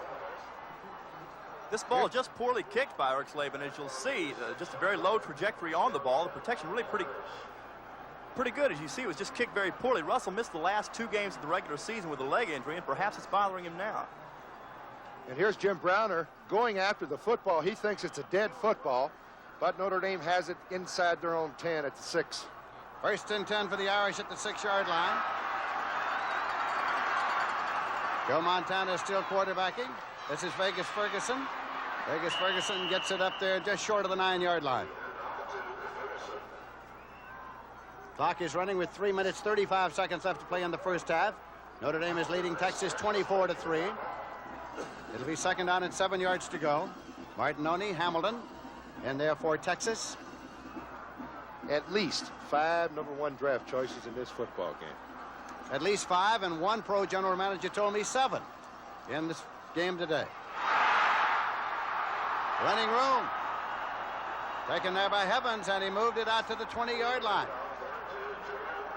Just good blocking at the point of attack right there. A little cross blocking right in the middle, and they get the middle linebacker a standoff, and Evans cuts for daylight, picks up the 1st down. We invite you to stay with us during the halftime intermission. We'll have the Notre Dame band, the Texas band, the Kilgore Rangerettes, and their band. 1st and 10 at the 20-yard line. Motion across from the wingback. That's Waymer. Instead, they gave it to Evans. But the Texas defense stacked him up for no gain. Let's go down now to Don Crickey. Lindsay, I just talked with Joe Restick, the Notre Dame free safety, as you pointed out, is out of the lineup right now. It's unlikely he'll play again this afternoon. He has a contusion of his right thigh, and it's tightening up on him. He has difficulty walking, let alone running. Of course, he's a very instrumental part of Notre Dame's attack in that he is a punter, and as a position punter, young sophomore Kevin Muniu will probably come in for him. Lindsay? All right, Don. 2nd and 10 at the 20-yard line for Notre Dame. Vegas Ferguson got 2 yards to the 22, where it'll be 3rd down and 8 yards to go. Ferguson getting up slowly. Bill Acker was in to make the tackle for Texas. As you know, in college football, there is no 2-minute warning, but we have 2 minutes remaining to be played in the first half. Lindsay, you know, a minute ago we were talking about the trouble Texas was having with their linebackers. Look who's playing the middle now. Mark Hamilton, and Martinoni has been moved back to the weak side. 3rd down play coming. Montana popping it on and out to Chris Haynes. Just across the 30-yard line. Caught him in the weak side blitz. This is Glenn Blackwood, number 37. He's giving Haynes so much room. Montana right there got off the pass after being rushed. Good pass by Montana under the circumstances. Haynes has got it very close for the first down. They got to bring the chain all the way across and measure at the sideline for the possible first down. Vance Carlson, the referee, and it's a 1st and 10 Notre Dame. And they should be able to run the clock out now for the first half. Notre Dame has broken its record for the all-time team receptions with 164. Their offense during the course of the year was pretty well divided. Just about equal to running as against passing. 1:35 left to play in the first half. Notre Dame is leading 24-3. Draw play to Evans. Evans is up to the 40. Got good speed, and he gets to the 46-yard line. Ricky Churchman made the tackle. 1st and 10 Notre Dame at their own 46. Boy, Evans makes a real good move on Glenn Blackwood, the right cornerback here. Roll out, draw. You got to stand off, and then Evans breaks to the outside. Right there, Glenn Blackwood should have made the tackle, but Evans made a good move on him. Evans now 49 yards and 7 carries, Lenz. He had 994 during the season, missed being a 1,000-yard rusher by only 6. Notre Dame's had only 1,000-yard rusher. That was Al Hunter. Montana's throwing. Haynes on a comeback and incomplete. He dribbled it underneath his body. Incomplete. 2nd and 10 at the 46-yard line. And he beat Glenn Blackwood again. Glenn is the brother of Lyle Blackwood of the Baltimore Colts. And Lindsay, I think if they're going to go to the air, it looks as if Glenn Blackwood is giving the Notre Dame receivers a little too much room out there. Paul, he almost has to. He doesn't really have a lot of speed, and he's not the biggest guy in the world either. What he does have is a lot of finesse, and he is a very, very tenacious athlete. Doman's going to a wide right. Chris Haynes to a wide left for Notre Dame. They're running out of an I formation. Montana retreats and has the ball. Montana's throwing to Doman, and it's incomplete. And Hatchett was the man there, number 3, who was trying for the interception. 3rd and 10. Notre Dame at their own 46. The incompletion stops the clock. 1:11 remaining in the first half. Artificial turf here at the Cotton Bowl installed after a couple of teams in 1970 tore the field up in the mud. A couple of teams named Texas and Notre Dame. So artificial turf was installed at the time.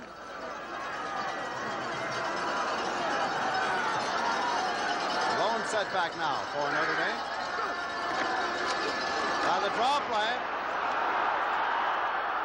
Evans, Jerome Evans to the 43. I think he got the first down. I think he 1st did and too. 10. End zone shot here of Evans. Notre Dame quickly called timeout here. Now they're thinking at least 3.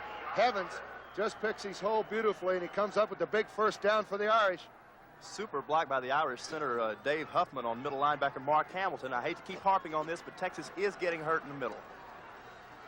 Huffman, of course, from Dallas, Texas. Dropping back is Montana throwing long, and it's Haynes, and he is across the sideline, incomplete. Keep in mind, you only have to have 1 foot in college, and Montana was right on the money. See if we can pick it up. Montana's got all the time in the world to throw the football. Great pass protection. This is Haynes. Great camera shot here. Ooh, looked like he had his foot in there, but the referee, a judgment call. Texas felt very strongly going into the game that they had to put an effective pass rush on Montana to contain him, and thus far they haven't gotten near him. 46 seconds left to play in the first half. Notre Dame 24-3. Montana throwing to McAfee. Incompleted pass is the ruling. It'll be 3rd and 10 at the 43-yard line. Incidentally, Jerome Evans now has 2013 career yards rushing at Notre Dame. Pretty good stick that time by Johnny Johnson coming up from his free safety position. He's a sophomore from LaGrange, Texas, and he was one of the most highly sought-after high school players in the state a year ago. Vegas Ferguson just came back into the ball game. Tom Doman alternating in as Waymer went out. This is a big 3rd and 10. Clock was stopped on the incompletion at 41. Dickerson's in there, the wide receiver, Ty Dickerson. They throw the screen left to Vegas Ferguson, but he was popped right away by Martinoni. Mark Martinoni got to him immediately at the 49-yard line. Yeah, Mark's a little frustrated, and he's taking out some of that anxiety. As you'll see, he's back at his weak side linebacker position now. He started the game in the middle in place of the injured Lance Taylor. He kind of got chewed up out there, but he's back home now, and somebody's got to pay for it. Of course, they missed Lance Taylor. He was the #1 tackler for Texas all year long, and a great one. Super athlete. He, of course, has to miss this ball game because of the separated shoulder that he sustained in the Texas A&M game. And now it's going to be Muno in to do the kicking. Kevin Muno will do the punting with Restic out of the ball game for Notre Dame. Muno is from Los Angeles, California. He's a sophomore.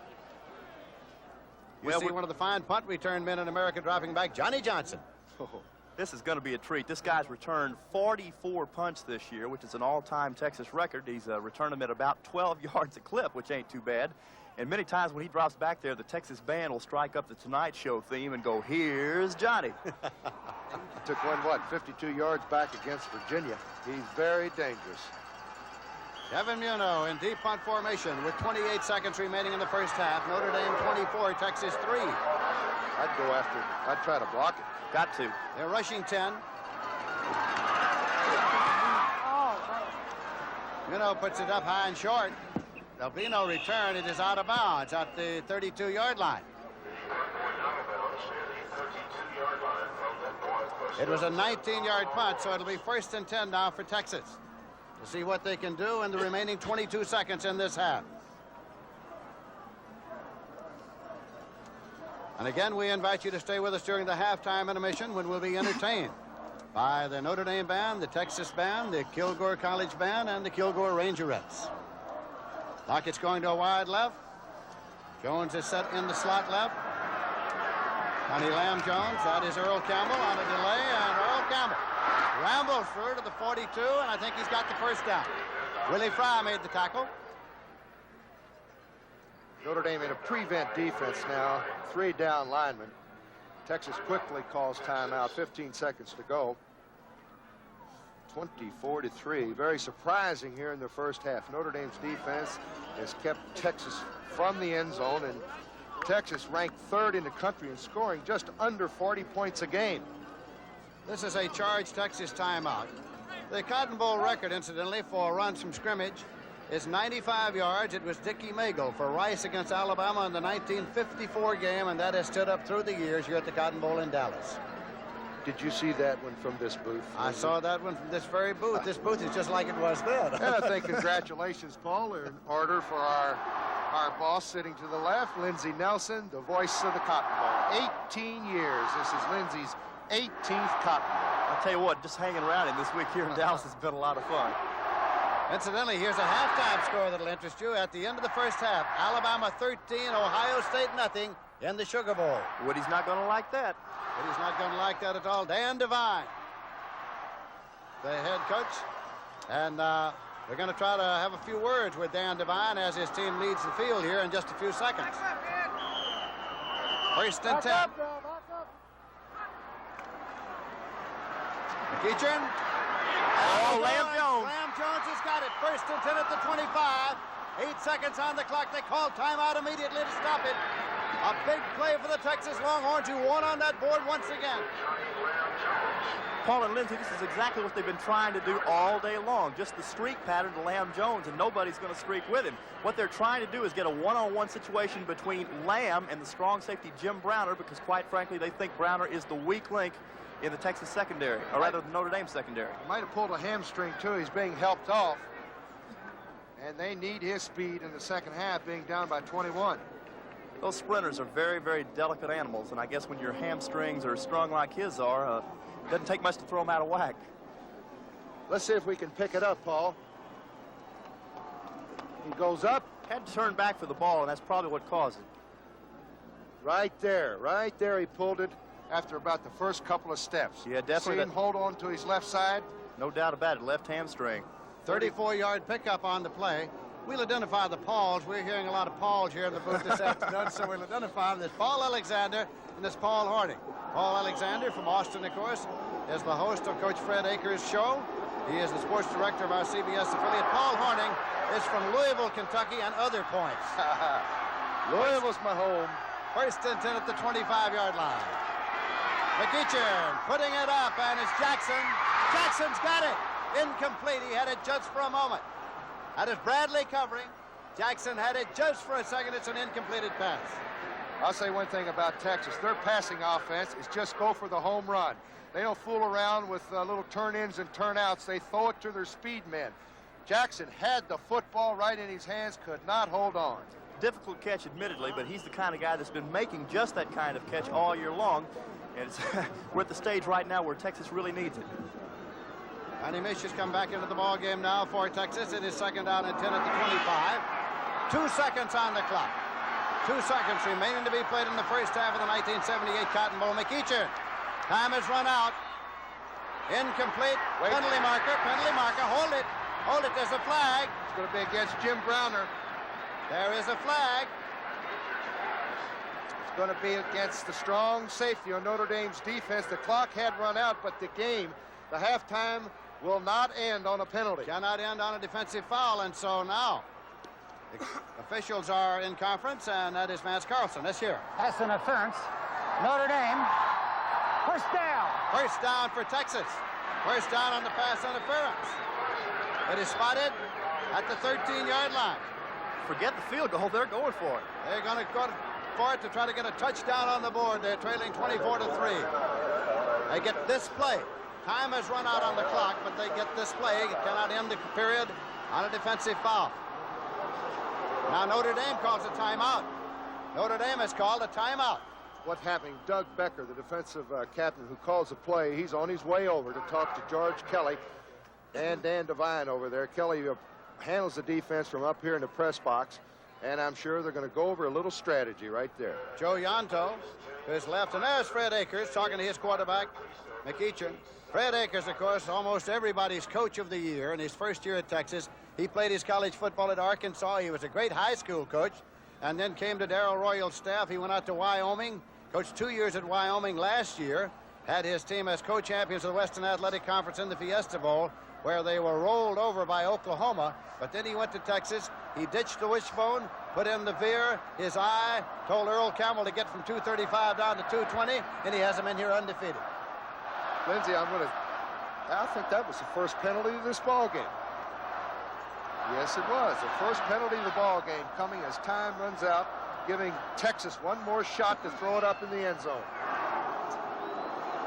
So Texas has decided on the strategy they will employ. This is one-play strategy. Alfred Jackson coming wide to the right side, and that's where it's going. Gunned. Wrong. And in there for a touchdown. It is taken by Mike Lockett. Mike Lockett for the touchdown. How do you like that for one play? Well, this is the bowl. The bowl for the national championship. And Texas, this might do something for him at halftime. Lockett right over the middle on a post pattern. Double covered. He holds on to the football. Straight drop back action from McEacher. Good throw, right on the money. And Mike Lockett, as we said, was a very heralded receiver in high school. And he's earning his keep right there. Gets the Horns back in the ball game. Andy Harrison was there to make the stop. We have a conversion attempt coming now. Erxleben. Churchman puts it down. Erxleben boots it up. It's good. And so, that is the end of the first half. And the score is Notre Dame 24 and Texas 10. As both teams stream for the tunnel now.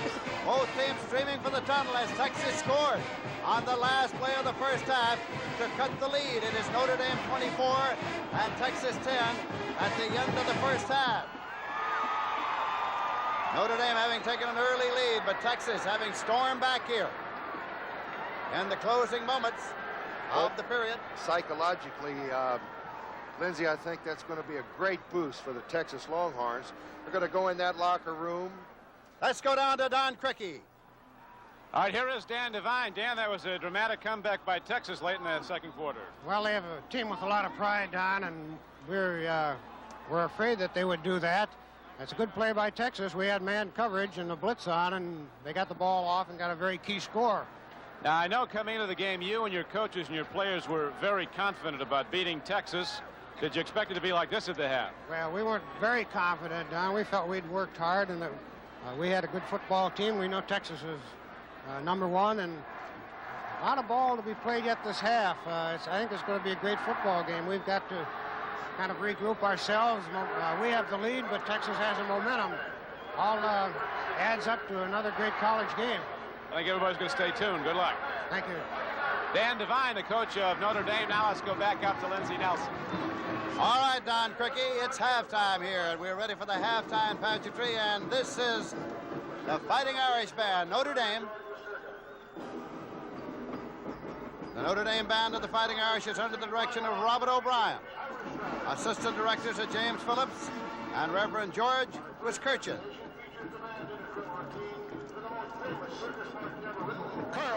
The Notre Dame Band will perform the most famous circus march ever, Carl King's Barnum and Bailey's Favorite.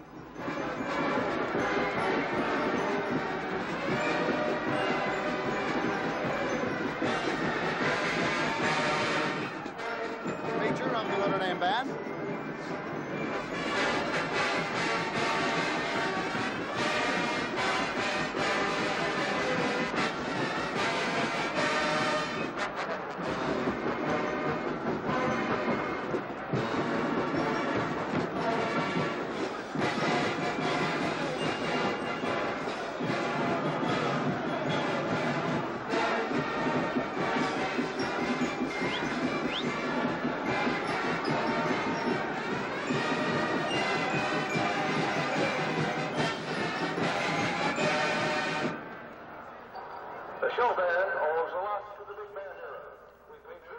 It's halftime here at the Cotton Bowl.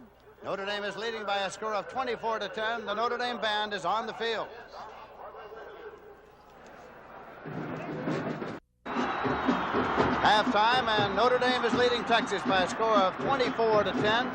As the teams start to come back onto the field, Texas knowing that they've got to come from behind if they are to win, and win with it undisputed possession of the national championship. The Fighting Irish knowing that if they can maintain their lead and win, they'll lay claim to the national championship. We have one more half of great football coming between Notre Dame and Texas. What a great halftime show, and I think we're going to be in for us another half of great football. Lindsey, I guess the difference in this football game has been the turnovers. Texas had 4 turnovers in the first half, and Notre Dame put 24 points on the board. The captain's now at the middle of the field. Texas. All right, Texas won the toss, so we'll have Notre Dame will get their choice this time. They'll receive. Yeah, we'll defend this goal down. All right, turn around this way, please. Okay. Notre Dame then chooses receive. Shake hands. I think, men, we're about ready to go. All right, let's go down now to Don Cricky. All right, Lindsey, here, of course, is the coach of the Longhorns, Fred Akers. Fred, your team twice this season came from behind against highly ranked teams, Oklahoma and Arkansas. Can you do it again in this game? Well, we're getting ready to find out. That's exactly what we're going to try to do, and we're not a team that quits. I know that. Will you come out of your game plan at all? Throw more. No, we're going to do just what we plan to do when we start. All right, Coach Fred Akers, let's go back up to Lindsey. All right, Don, as we start the second half, Notre Dame 24, Texas 10. Dan Devine along the sideline, ready to send the Irish back onto the field.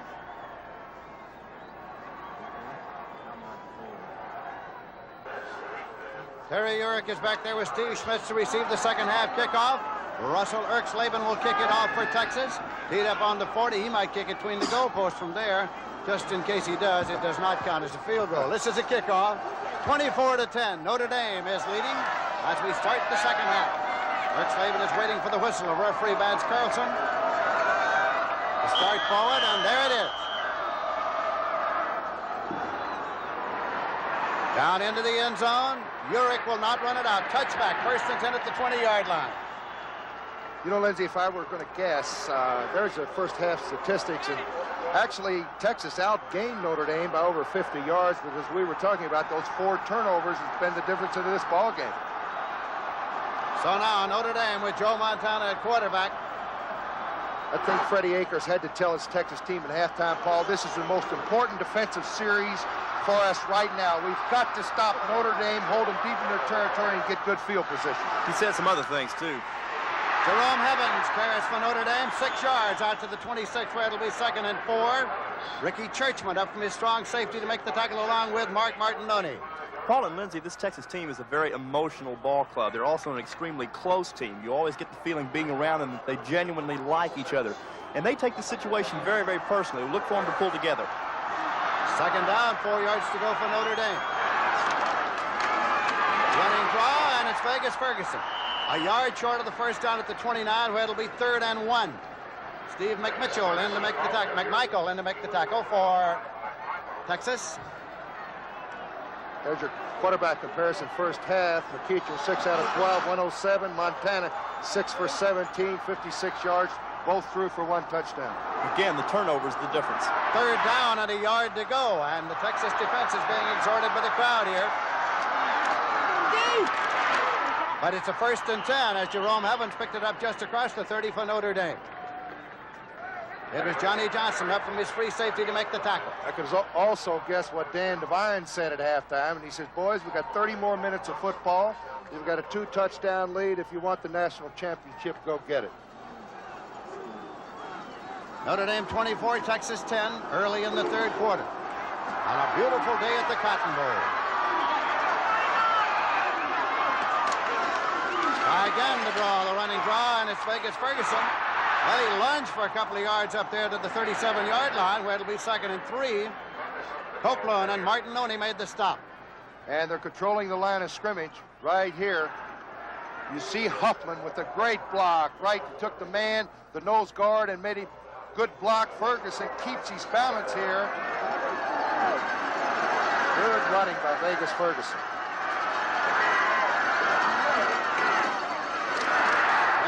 Jerome Evans, and Evans is up there at the 45-yard line.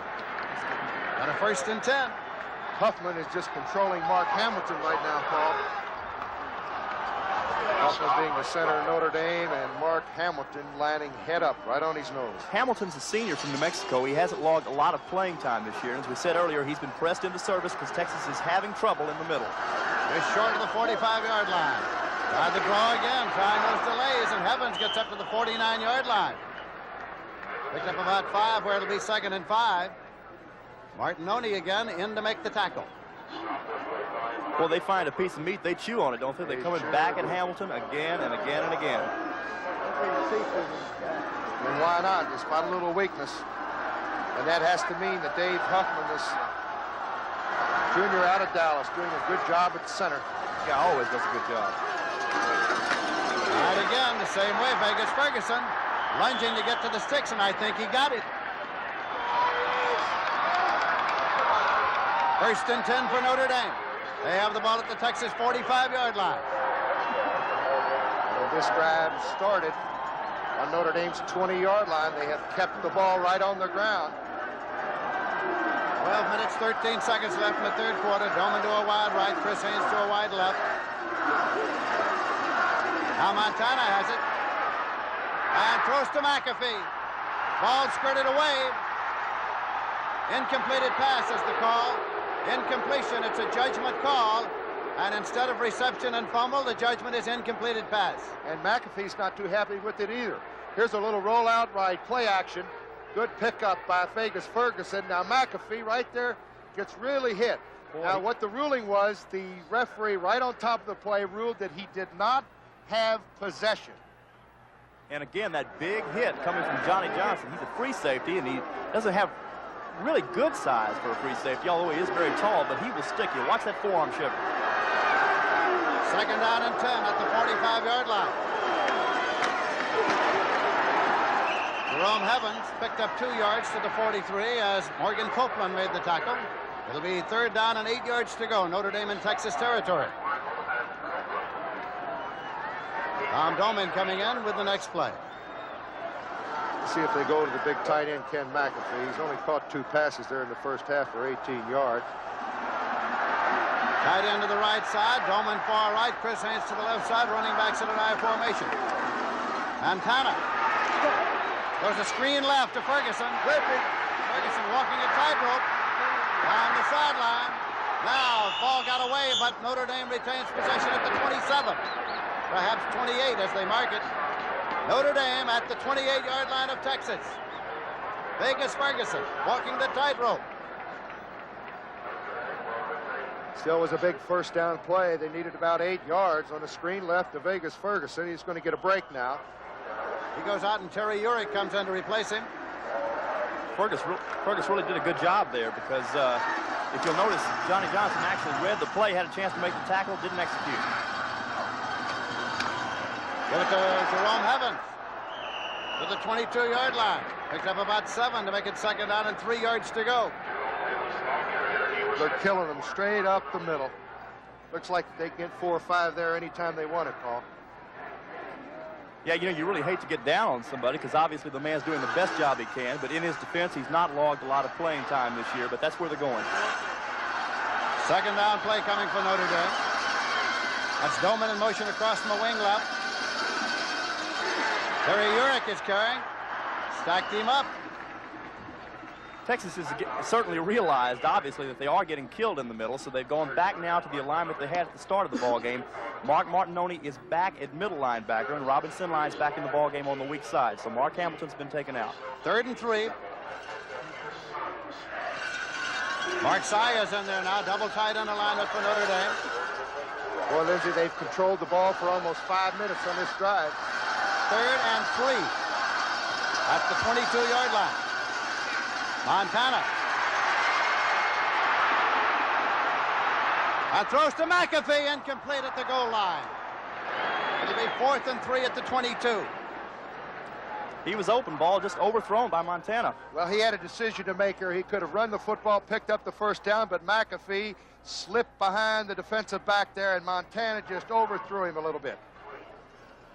Defender on the play, Glenn Blackwood, and he's not much of a physical match for McAfee. 39-yard field goal attempt coming up now for Reeve. Dave Reeves' longest during the season was a 51-yarder. Bergmeyer will hold for him with Restic out with an injury. College football, you use the T, of course.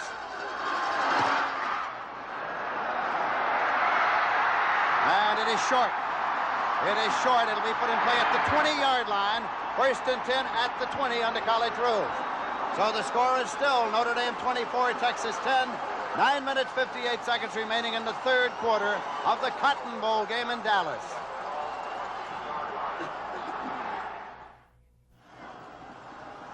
Texas has the ball 1st and 10 at their own 20-yard line. They are trailing by 14 points. McEachern brings them up. Running backs a split. Campbell in the left set. Earl Campbell's got it. Moves in for 3 yards to the 23, where it'll be 2nd down and 7. Ross Browner came to make the tackle. Let's take a look at 55, the middle linebacker, Bob Golick, only a junior, and he'll probably be a #1 round draft choice next year. He's keying on number 20 as Ross Browner got him low, and Golick was right there. Alfred Jackson goes far to the left side now. 2nd down and 7 yards to go. Campbell is still in the left set. Rolling is McEachern. Incomplete, trying to get his tight end, Gil Harris. Gil Harris, 82, the man for whom it was intended. 3rd and 7. The Horns normally do not like to go to their tight ends, so what that's telling you is that Notre Dame is doing an excellent job covering the wide receivers. I think McEachern might have made a bad decision on that play. He could have run the football, I think, and picked up the 1st down there. He could have, but he has been admonished by the Texas coaching staff not to run the ball unless absolutely necessary. He's not a good runner. He doesn't pretend to be. And given the choice between stopping up and throwing and keeping the ball, they'd rather have him throw the thing. It is 3rd down and 7 yards to go. Dropping back again is McEachern. And it is intercepted. Taken by Heimkreider. Heimkreider, the linebacker. It is 1st and 10, Notre Dame inside the 30-yard line of Texas. The 5th turnover of the day, Lindsey. Notre Dame gets the football. Notre Dame is leading 24-10, 9 minutes, 9 seconds in the 3rd quarter.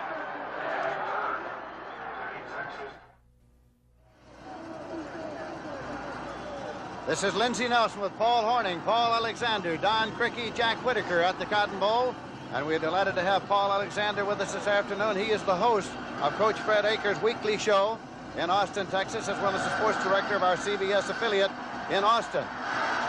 Notre Dame has the ball 1st and 10. They have it at the 29-yard line.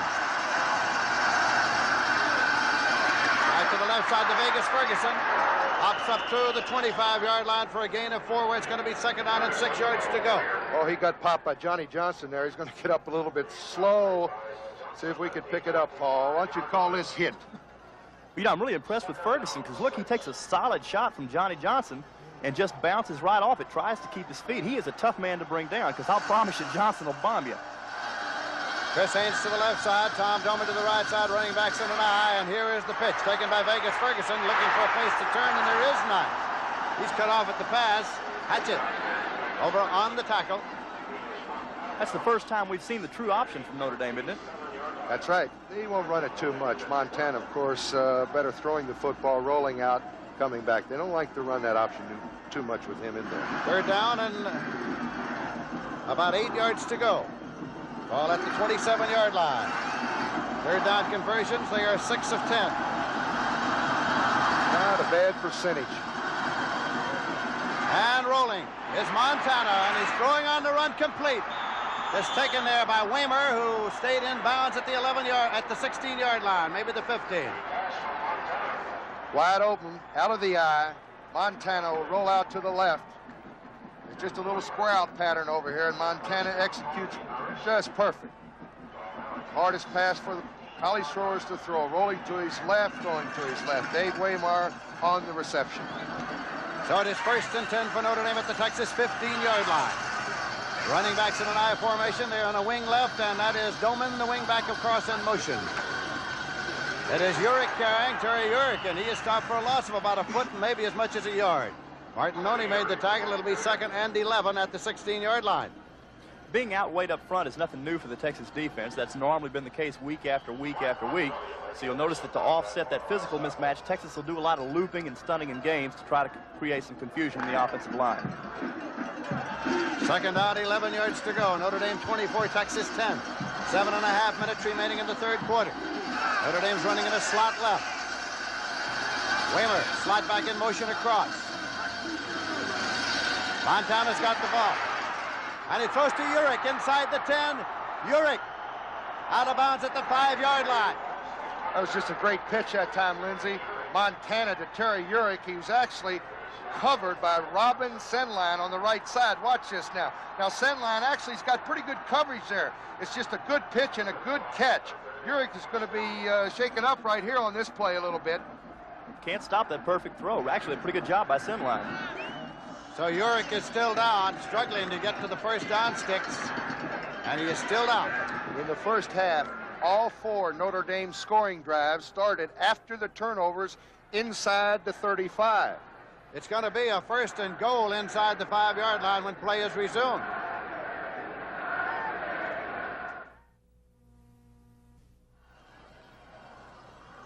First and goal on the 4. Dan Devine, the head coach. That's Merv Johnson right there to his right, the assistant head coach at Notre Dame.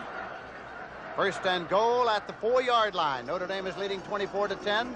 7 minutes, 17 seconds remaining to be played in the third quarter of the 1978 Cotton Bowl game in Dallas, Texas.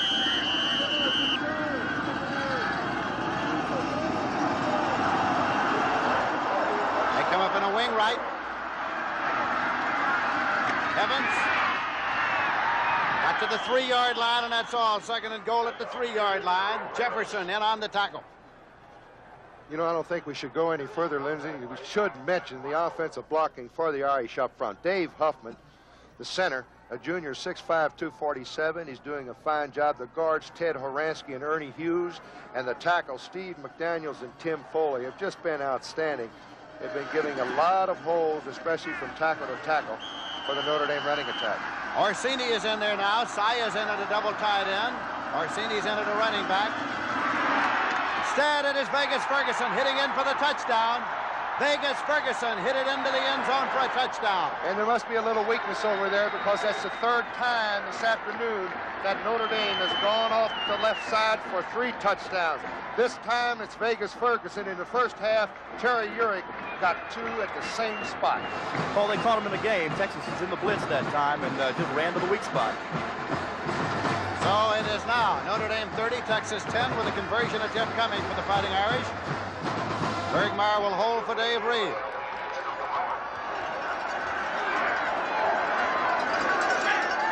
Bergmeyer puts it down, Reed boots it up, and it's good. So as they come back up the field in the 1978 Cotton Bowl game after moving 29 yards in 7 plays, it's Notre Dame 31, Texas 10.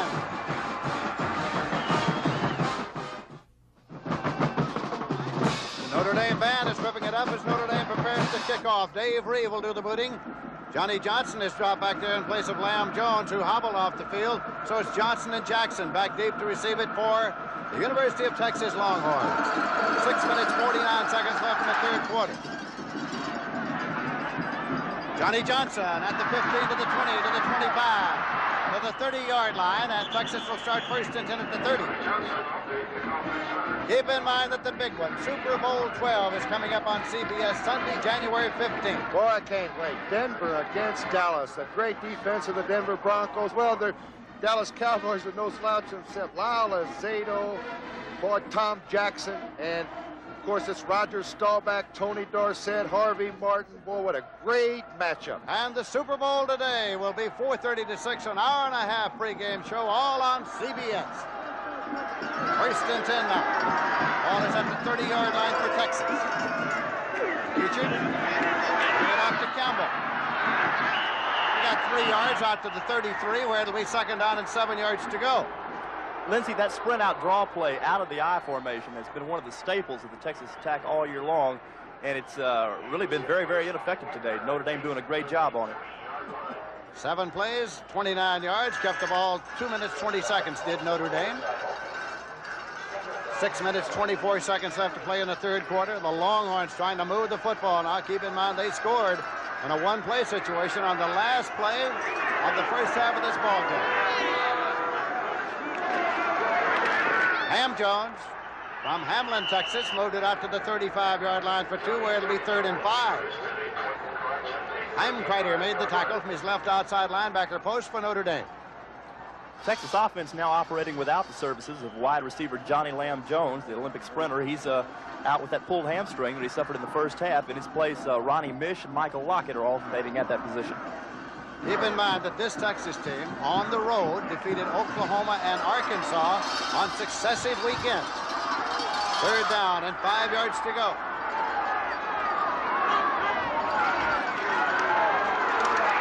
Pitcher, and it is batted incomplete. It's Heimkreider. Heimkreider batted it down, number 58. He's the gentleman, just got the interception. He comes up with the big 3rd down play for the Irish. So the punting unit comes on now. And they're starting to put the number 1 up already. The way they're playing right now, you can't blame them. Punt formation. Rick Slavin is in to do the punting. Schmitz and Bergmeyer drop back to field the punt for Notre Dame. Rick Slavin, an All-American. High trajectory punt. Fair catch signal goes up, and it's made at the 20-yard line. So Bergmeyer gathered it in, and they will start first and 10. Just in advance, call it the 21-yard line. A punt of 45 yards and no return.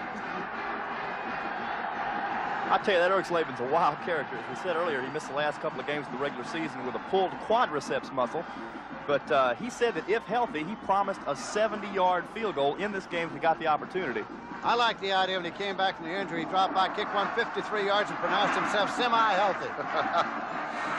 First and 10 at the 21. Motion across from Waymer. Off the tailback spot. Vegas Ferguson running. He's got the first down. He's out to the 33-yard line. Finally dropped by Hatchett and Johnny Johnson. 13-yard pickup for Vegas Ferguson. And the guys up front are really doing the job. A good end zone shot of this. Now watch the blocking right at the point of attack. Boy, that's a nice size hole, I'll tell you. Ferguson cuts to his right, picks up 13 for a Notre Dame first down. Got it in a slot right. Running backs in an I formation for Joe Montana. Bowman in motion across. Give it to Jerome Evans. He gets 2 yards to the 35, where it'll be second down and 8 yards to go. Well, I tell you, when the Notre Dame coaches go over this film after the ball game, they've got to be impressed with the job that Horansky is doing offensively at right guard for Notre Dame, because he's got a standoff or better with Texas's Outland Trophy winner Brad Shearer. Dan Devine speaking to the official.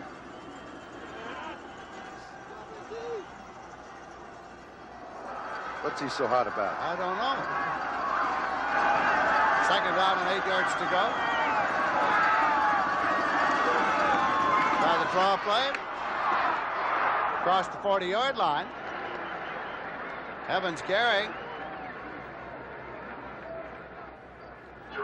And again, I'm going to point out the offensive interior linemen, counting the tight end, Ken McAfee, 6 of them, averaged 257 pounds. Now, the 4 defensive down linemen for Texas and their 3 linebackers averaged 216. I think that has been a big story in this football game. Third and very short here now. Vegas Ferguson carries. Penalty marker is dropped. He lunged up about in advance of the sticks, but there's a penalty marker to be checked out. Copeland and Churchman made the stop for Texas. Illegal procedure. Illegal procedure against Notre Dame will cost them 5 yards.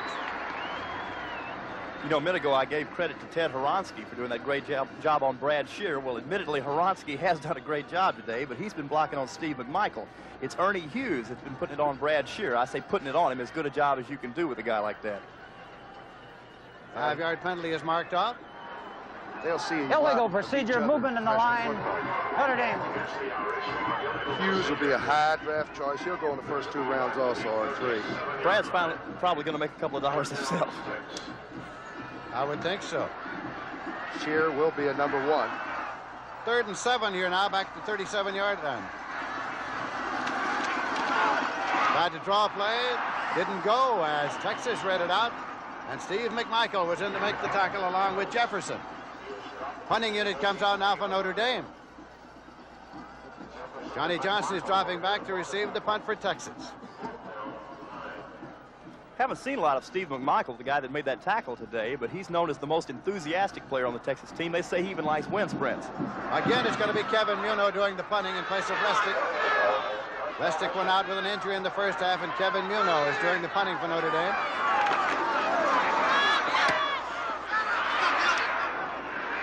Johnson calls for fair catch, and he makes it at the 32-yard line where Texas will start. We'll televise the final rounds of the Grand Prix Masters from Madison Square Garden in New York on CBS next Saturday at 3 p.m. Eastern Time, next Sunday at 4 p.m. Eastern Time. That's Guillermo Vilas, Jimmy Connors, and Bjorn Borg. Boy, I tell you, 3 of the best in the world. And the prize for that one, Lindsay, I wouldn't mind having 100 big ones. Gets your attention, doesn't it? It's There the we go. Grand Prix Masters Tennis Championship on CBS. First and 10 at the 32-yard line. McEachern is the quarterback. Gives it to Campbell. Earl Campbell. Got to the 34-yard line where it'll be 2nd and 8. Ross Browner in to make the tackle along with Bob Golick. Texas now with 3 wide receivers in the ball game. They said earlier today before the ball game that they'd planned to go with it in the first half. Of course, we did not see that particular formation. But I guess now that down by 21 points with only a little more than a quarter remaining, it's time to start putting it up. And 3 wide receivers is the way to do it. 2 minutes and 37 seconds remaining to be played in the 3rd quarter. Earl Campbell. Now just to the 35 before he's popped back. It'll be 3rd and 7. Bob Golick made the tackle. You know, it's amazing. Here's a guy, of course, he's going to be one of the great pros. He's still on the ground there. He got popped real hard. Earl Campbell, the Heisman Trophy winner. The country's leading rusher this year, the country's leading scorer. Let's look again. Let's see if we can pick up the hit here on the left side. Here's Campbell coming off the left side. Golick gets him first. And I think he just pulled a muscle, but I don't think the tackle was that vicious.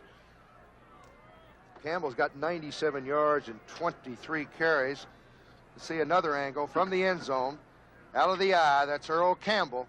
You see Golick setting the eye, gets hit from the inside by Jeff Weston, the defensive tackle, and Golick's behind him. Well, let's hope that big guy's all right, because he's all class. You know, you read so much about Earl, about his religious beliefs, about his love for his family, about what a tough background he came from, and I'll tell you, it's all true. It's not hype. He's really a class individual. Looks like he's got some type of leg problem and probably finished for the day. Earl Campbell, one of the great college football players, coming off the field here at the Cotton Bowl.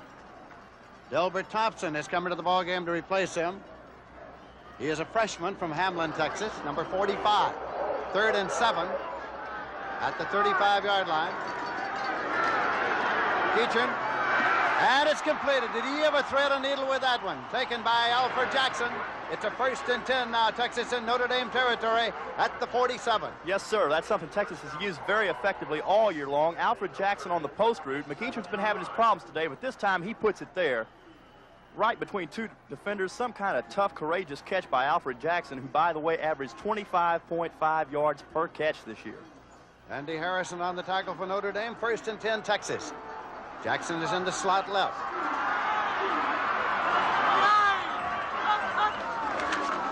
Edgar Thompson in there in place of Campbell, and he got almost to the 45-yard line for 2, where it'll be 2nd down and 8 yards to go.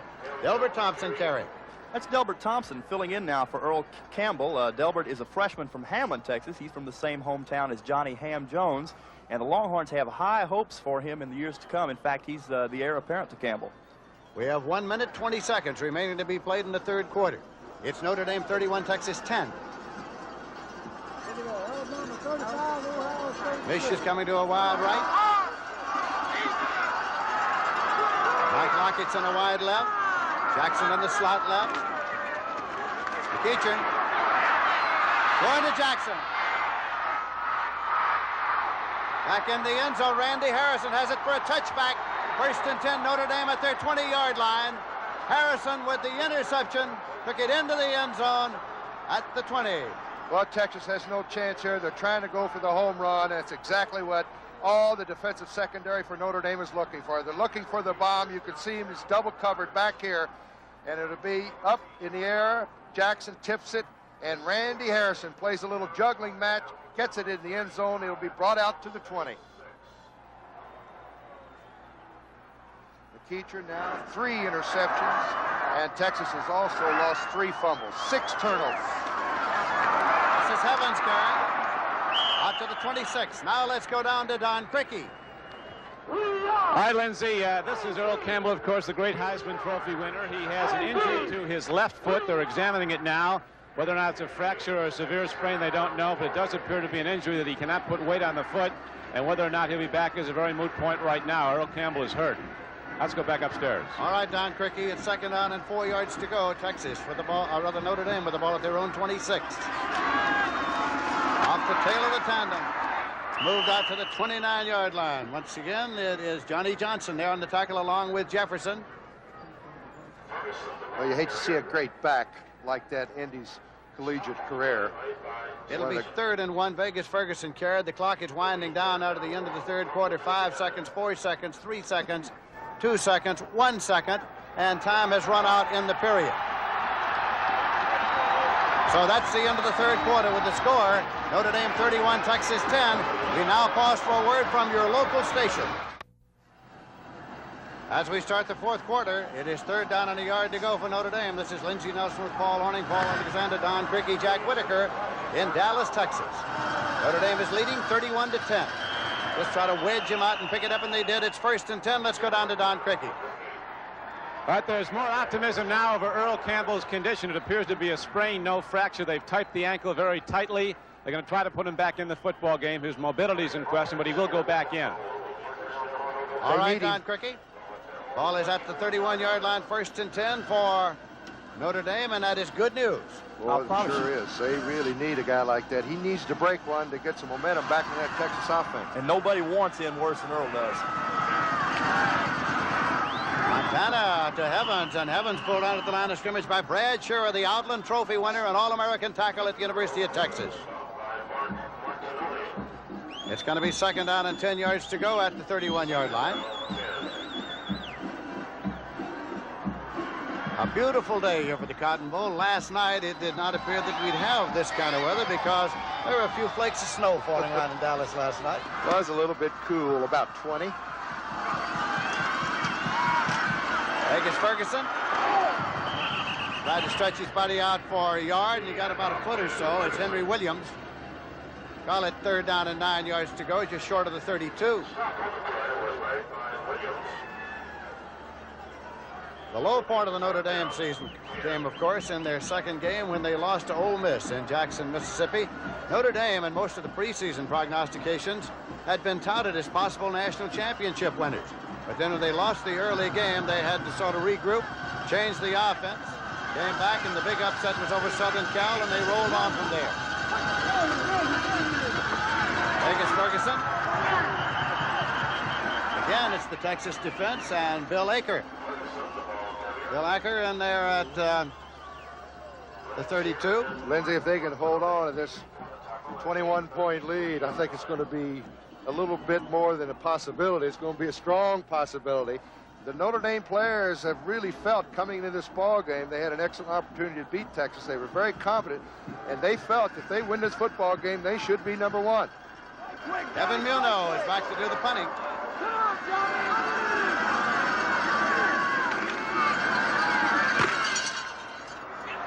Blackwood is calling for the fair catch, and he makes it at the 41-yard line. So it'll be 1st and 10 Texas. The Longhorns will start at their own 41. We have 12 minutes, 53 seconds remaining to be played in the game. A 27-yard putt by Muno.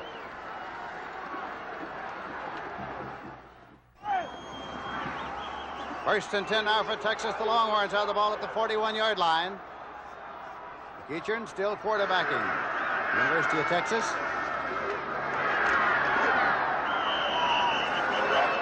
Earl Campbell carried the football across to the 47-yard line. Earl Campbell back in the ball game, and he carried it. Boy, I like the guts and determination of this guy. He was carried off, looked like he would not re-enter the ball game. Here he comes right back. They retaped his ankle. He is now over 100 yards rushing. He's got 103 for his 22nd time in his career. He's gone over 100. He got 6 just there at second down and 4 yards to go. This time it is taken by Johnny Ham-Jones, and Ken Dyke made the tackle. It's up just short of the 49 again at 2. Speaking of the national championship, of course, the Texas Longhorns and their followers have felt that even if they lose, they have as good a claim to the national championship as anybody else because they would be only once defeated.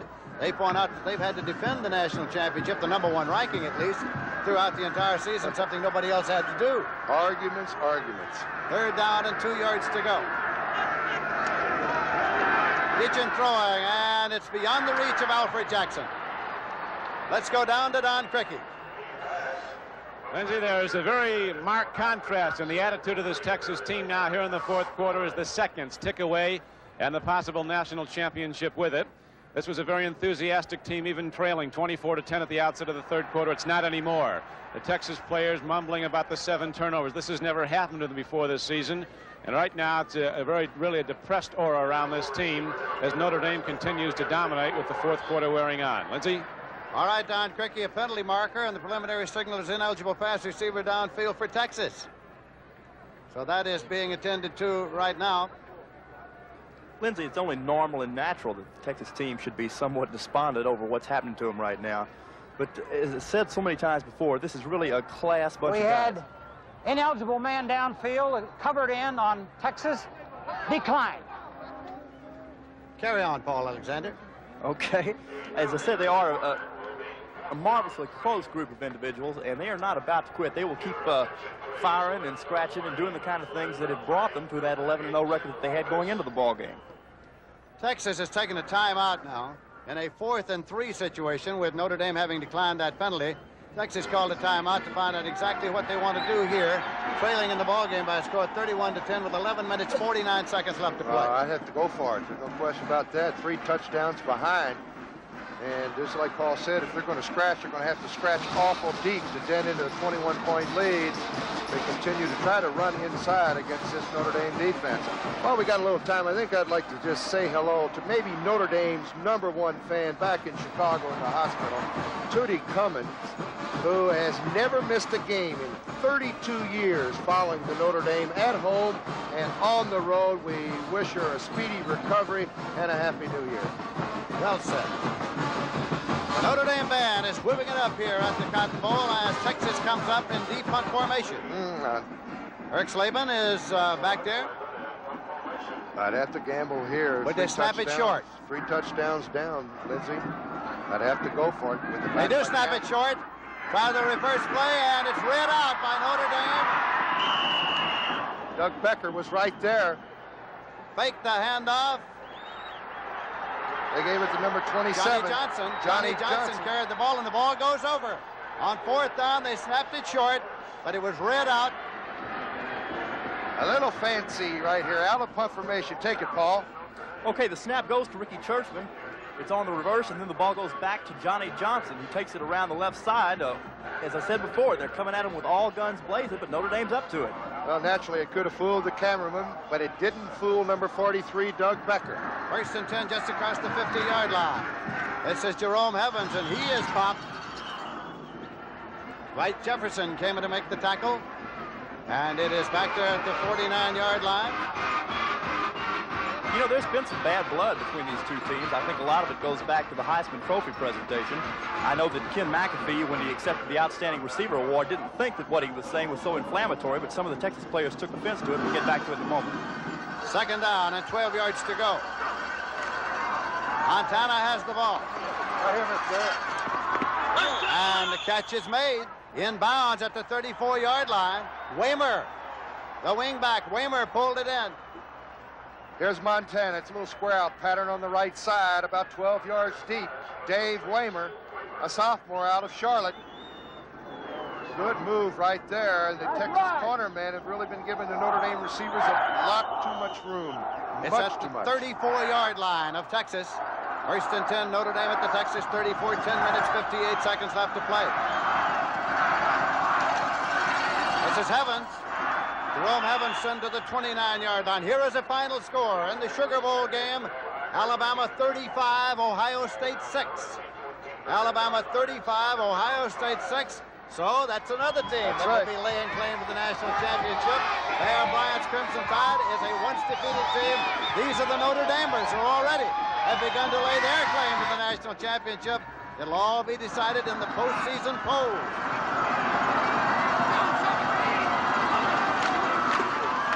Vegas Ferguson into the 26-yard line, short of the sticks. Glad Shira, along with Dwight Jefferson, made the tackle. Notre Dame now very content to keep it on the ground if they can pick up 3 or 4 yards every carry. 30 seconds go off that clock, 25 seconds. Heavens is now over 100 yards. 22 carries for Jerome Heavens, 101 yards. He's only a junior, and I know Dan Devine is going to be very happy to have him back. 3rd and 2 at the 26-yard line. Double tight end, Mark Saya is in there. Vegas Ferguson looking to get the six. He's got it. First down, he's gone. They'll never catch him. He's gone. Touchdown, Vegas Ferguson. He has great speed. He can accelerate, and he did. What a cutback. 26-yard dash for a touchdown. He caught a 9-yard pass in the first half for a touchdown from Montana. Watch this cutback. There's Ernie Hughes. In fact, he got in front of the guard, and he makes a great cut. Vegas Ferguson, only a sophomore from Richmond, Indiana, puts Notre Dame on top 37-10. With a conversion attempt coming as Vegas Ferguson goes to the sideline. He missed a good part of the season with an injury. Gave the offense a great boost when he came back to full-time action late in the season. He's carried 21 times for 94 yards here this afternoon. Dave Reed will attempt the conversion with Bergmeyer holding for him. And it's good. So as they come back up the field here at the 1978 Cotton Bowl game in Dallas, Texas, it is Notre Dame 38 and Texas 10.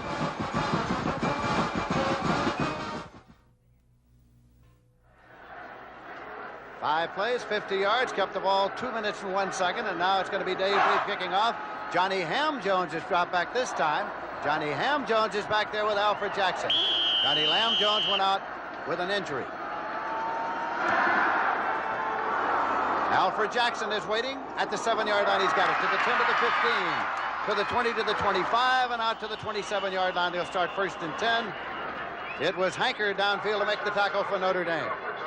CBS Sports Spectacular 1978 will present an exciting calendar of events. In January, it'll feature the WBC World Light Heavyweight Championship between defending champion Miguel Coelho and Mate Parleffin. That is next Saturday. And then later, it's the World Lightweight Championship. Roberto Duran, many say he's one of the great fighters of all time. Pound for pound, he'll defend his title against Esteban de Jesus. What a match. And we'll have super skates, plus the Hollywood Stuntman competition and much more. Be sure to watch the 1978 CBS Sports Spectacular beginning next Saturday at 4:30 p.m. Eastern Time. The Quayo fight is on next Saturday. There's Bevo, a famed Bevo Texas Longhorn. a violation on the kickoff, and so we'll bring it back and do it all over again. Offsides against Texas. Violation of the kickoff receiving formation, so they kick it from the 45. Some years ago, Paul Horning, I was doing a USC-UCLA game, and Red Sanders was coaching UCLA. He said to me, I have never had a kickoff run back for a touchdown against a team of mine in prep school, college, anywhere. The next day, they kicked to John Arnett. He would have run out into the street if it had been at the Peristyle Inn, but there was a violation of the kickoff receiving formation, nullified Arnett's return. They kicked it off again, and still nobody had returned one against Sanders. Oh, do I remember John Arnett. Dave Reeve putting it up. Johnny Ham Jones at the 6-yard line, dribbles it, but he's on his way to the 15-20, across to the 23-yard line where Texas starts 1st and 10. Tell you what, man, you've really got to be impressed with the job that the Notre Dame coaching staff has done getting this team ready, don't you? They're so beautifully prepared. They really are. And they were sky high, of course. And it's a little bit easier, you know. A lot of pressure was on Texas, ranked #1. They knew all they had to do was win by 1 point. They would have had the national championship locked up. Interesting thing happened. Notre Dame felt that they were so ready that they canceled yesterday's practice. They thought they were ready to go.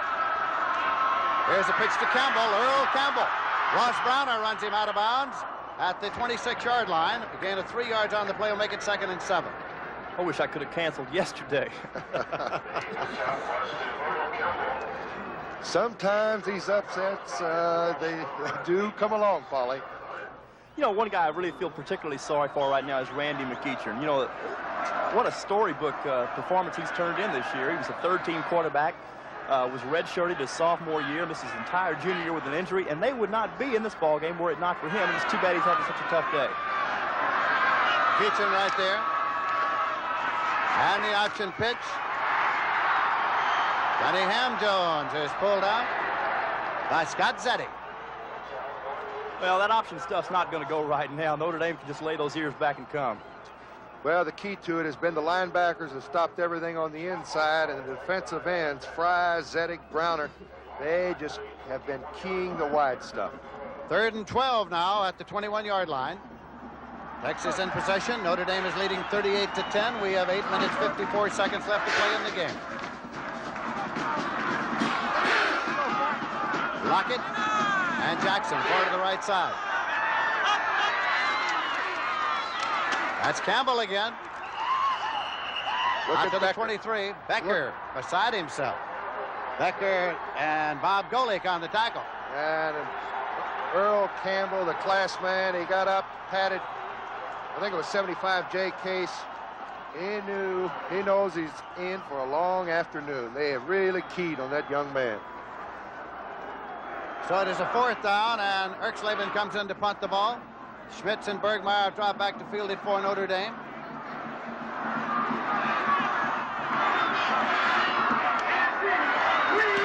Erxleben with a high trajectory kick again. Bergmeyer calls for the fair catch and makes it at the 45, his own 45, 1st and 10 Notre Dame. So the Fighting Irish start now, leading by a score of 38-10, and we have exactly 8 minutes remaining to be played in the Cotton Bowl game. The enemy of Texas now is old man time. We have 8 minutes remaining to be played in this game. Notre Dame is leading by a score of 38-10. Rusty Lish has started warming up his arm behind the Notre Dame bench. He is the backup quarterback, the number 2 quarterback. Montana, that's quarterback the entire game. That is Vegas Ferguson, or rather Stone. That is the freshman from Seattle. Brad Shearer made the tackle. Jim Stone, the freshman running back from Seattle, is in there now for Notre Dame.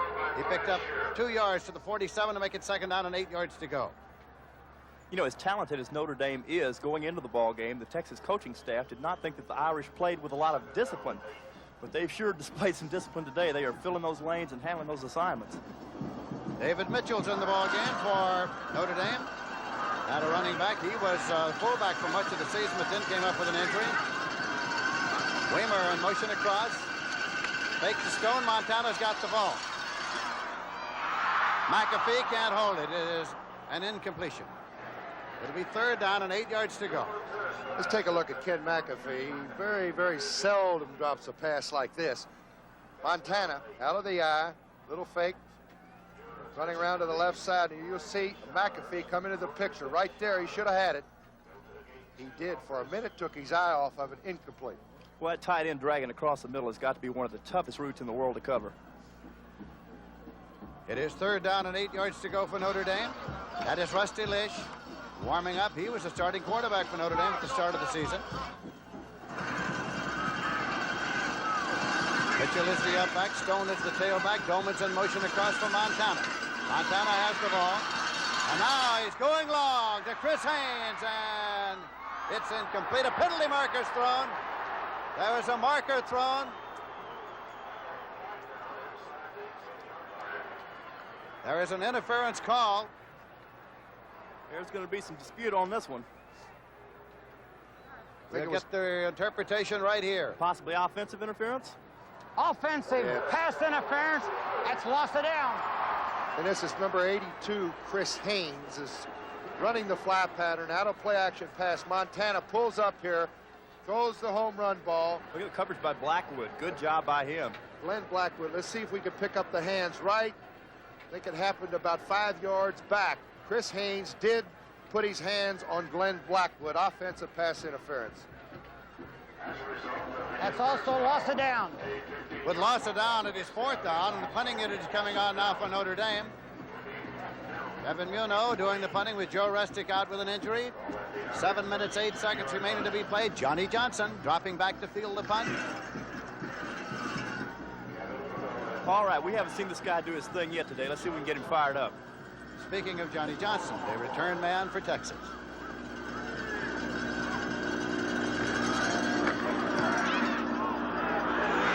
Johnson at the 27. And he's well covered by the Notre Dame special teams unit, and it stopped at the 29-yard line. So it'll be 1st down and 10 yards to go for the Longhorns. They have the ball at their own 29. We have 6 minutes, 59 seconds left to play in the Cotton Bowl game.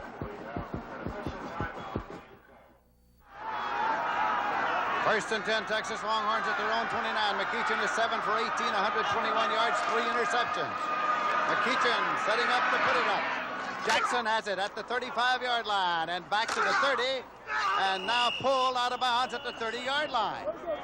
Grunting and a groaning. You hear that pop? I did. A gain of a yard on the completion. Who says this cat's not tough? Watch this drag pattern by Alfred Jackson all the way across the middle. McEachin just waits for him to break open. Really an excellent pass this time. And he does take a shot. Look at this ricochet. That's Becker. That's Doug Becker. He knocks him back, and Golick's right there coming in for the cleanup along with Becker. Alfred might have been better off taking a dive. Of all the men on the Notre Dame defense I wouldn't want to meet. Look at that. He knows he's number 1, right? Campbell at the 28-yard line, and it's Jay Case on the tackle. It'll be 3rd down and 11 yards to go. We have 6 minutes, 34 seconds remaining to be played in the game. Notre Dame 38 and Texas 10. Well, that's a big part of the story of this ball game, Lindsey. Nobody has stopped Earl Campbell yet as the Notre Dame fans start chanting, "Goodbye, Texas, we hate to see you go." Penalty marker is thrown. McEachin with a completed pass at the 37-yard line. It was taken there by Gil Harris, the tight end. Markers being checked out. We have White offside. That'll make it a 3rd and 6. That'll move it up to the 33-yard line.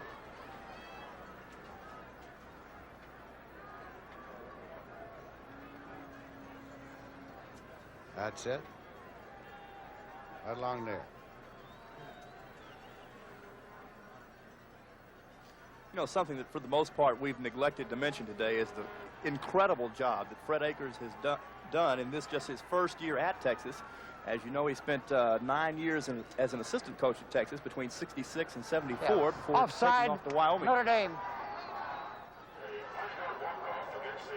Fred Akers, it's been a Cinderella story. When he went out to Wyoming to get 2 years experience as a head coach, they asked him if he would be leaving soon and would be use that as a stepping stone. He said there were only 2 jobs he'd take if offered: Arkansas and Texas. Dropping back is McEachin. And he's completed it. Taken to Gil Harris, the big tight end, who gets up there to the 39. Now, very close to the sticks. He'll take a long look at this one. It was Bobby Leopold on the tackle. Oh, I tell you, these linebackers are really putting the leather. See if we can pick up the pop here, just around to the tight end, Gil Harris. And watch the hit here coming up. Leroy Leopold, a sophomore from Port Arthur, Texas, really puts a good tackle on Harris. I've seen tamer train wrecks. Leopold had a good season for Notre Dame. When Becker was out with an injury, he came in there as a linebacker. He had 3 interceptions in the course of the season. 2 for touchdowns.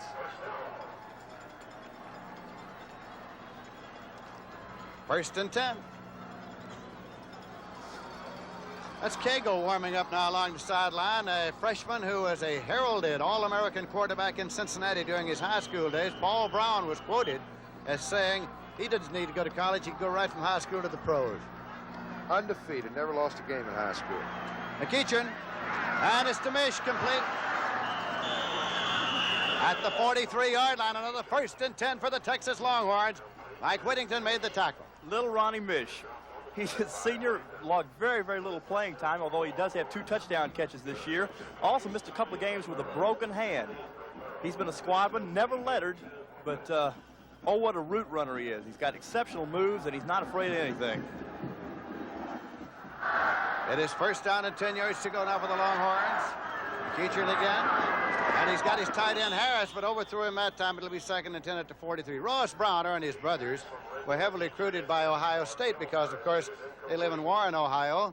And Ross Browner said he wanted to come to Notre Dame because it was an independent. They weren't in a conference, and also they had no athletic dormitory.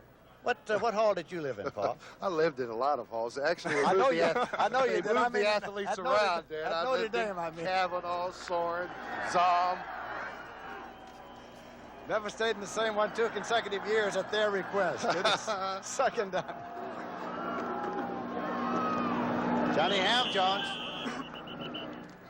at the 39-yard line. Golick and Dyke in to make the tackle for Notre Dame. Be third down and 6. Johnny Ham-Jones, always loose as a goose, but you think he's not intense? He consistently grades out higher than any other Texas offensive player. Very, very rarely blows an assignment. Ross Christensen's in there now at the strong safety for Notre Dame in place of Jim Browner. Eachern being chased by Ross Browner, who's got him by the jersey, and that is them. Ken Dyke and Ross Browner. The last 3 or 4 minutes. Look at Ham-Jones's jersey just ripped off. Browner on the sack that time.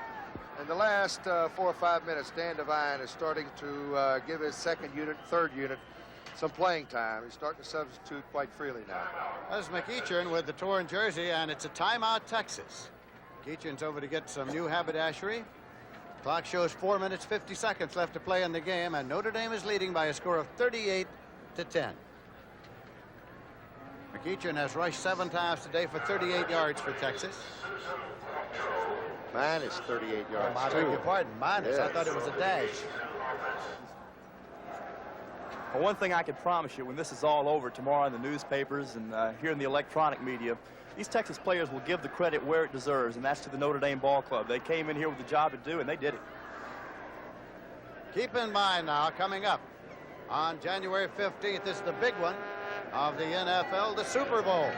And it's going to be the Denver Broncos and the Dallas Cowboys at 6 p.m. Eastern Time from the Superdome in New Orleans. Right here on CBS, this promises to be some kind of matchup. The Super Bowl today from 4:30 Eastern Time to 6 p.m. An hour and a half, the Super Bowl today, preceding the Super Bowl game, January 15th on CBS. 4th down and 14 yards to go. McEachern on 4th down throws it, and it's complete. Mish has it. Mish has a first down. It's at the 32-yard line. Mish, again, looks more like a choir boy than a receiver. But he's an extremely hard worker. Always the first guy out to practice and the last one in. Out route this time. Again, a pretty well-thrown ball by McEachern. Mish is not about to run past anybody. I wouldn't run at Luther Bradley either. First down and 10 yards to go.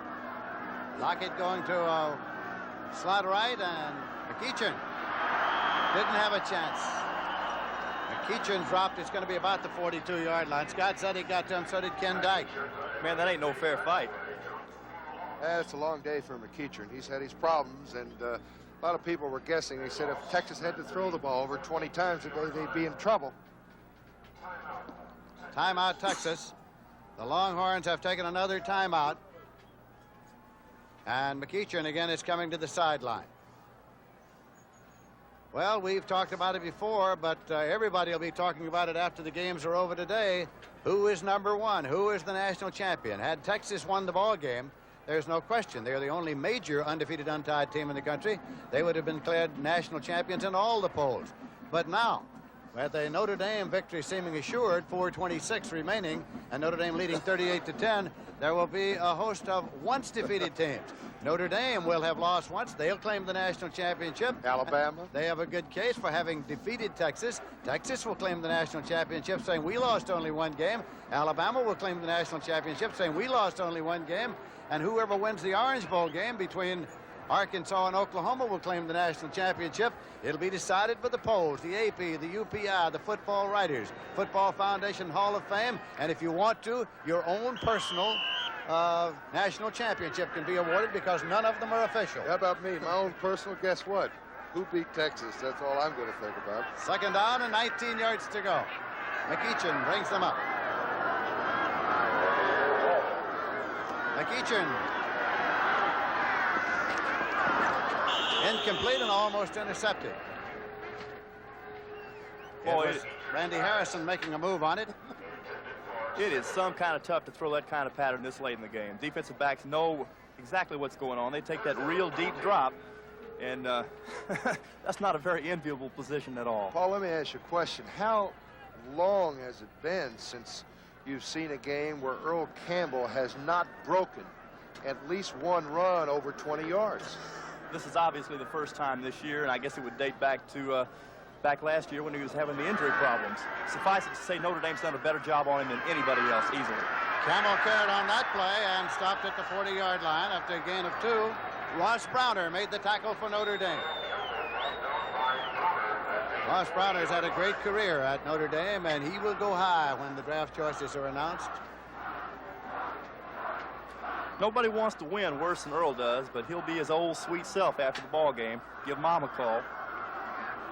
One of 11 children. What a story. Campbell's longest run today has been 18 yards. Clock is running with 3 minutes, 44 seconds left to play in the game. Going on a 4th and 18 here. Try the reverse play to Campbell. Campbell's got it. Looking for the sticks. But he is going out of bounds at the 32-yard line. Steve Heimkreider made the tackle, so the ball goes over to Notre Dame on downs. About 10 yards short of the first down.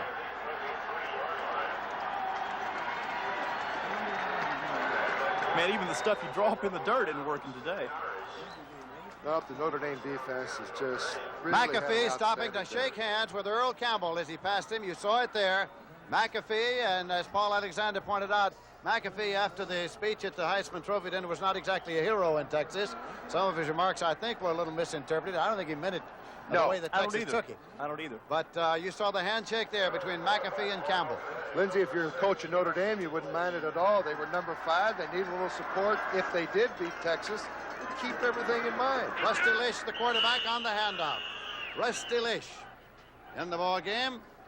Handing it off to David Mitchell, and the tackle, Jefferson and Brad Shearer. See the clock running. 3:15 remaining to be played. It's going to be second down and 8 yards to go as the ball is out there at the 35-yard line. Rusty Lish quarterbacking. Montana quarterback Notre Dame for most of the day. Had an early injury, but stayed in the ball game. Mitchell is the fullback. Stone is the tailback. Schmidt's in motion across. That's Stone, the freshman from Seattle. Got about a yard to the 36-yard line, which will make it third down and 7 yards to go. Morgan Copeland coming over to make the tackle for Texas. It's going to be a very exciting back for Notre Dame in the coming years. He's only a freshman, 6'1", 182 pounds, can really fly. In fact, he had the longest run from scrimmage for Notre Dame this year, 58 yards. He averaged 6.7 yards a carry every time he touched it. Waymer to the right side. Texas is out of timeouts. Westy Lish. Westy Lish to the 40, the 45. Got the first down at midfield. Then Blackwood made the tackle. You think Notre Dame's going back to that monastery tonight? I'll tell you, I think they might stay right here in Big D. 2 minutes, 38 seconds left. Notre Dame 38 and Texas 10. You know, a lot of people were concerned that Notre Dame had been here in Dallas so long that maybe they lost their edge, but so much for that argument. They had been here almost as long as Paul Hornick. That's right. Quite. Seems like my 4th week here. Wonder if they had as much fun as Hornick. I'm sure they did. Rolling is Lish. Going to McAfee. McAfee's got it at the 35-yard line. Another 1st and 10. Rick Churchman in to make the tackle. McAfee coming across from the left side. Fake the stone, they roll out to the right. Got all the blocking in the world. He could have picked out any receiver there. Everybody was wide open. And here comes Ricky Churchman here, who just hangs on, and they got a little hugging match going on right here. Had Churchman had a tough job. He's had one-on-one coverage with McAfee all day long. Hold it, somebody says. Clock's not working. It stopped at 2:10. The clock's not working, somebody says. That means it'll be kept on a watch on the field. Well, Earl Campbell did break one Cotton Bowl record, Lindsey. Most carries. He had 29 carries today for 116 yards. And a number of those coming on a bad leg.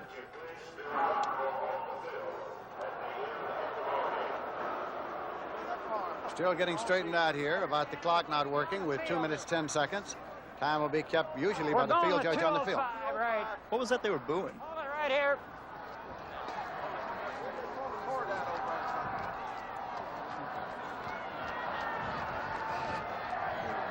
Coach Devine, the clock is not operating. We're putting it on 2:05, and it'll be kept on the field.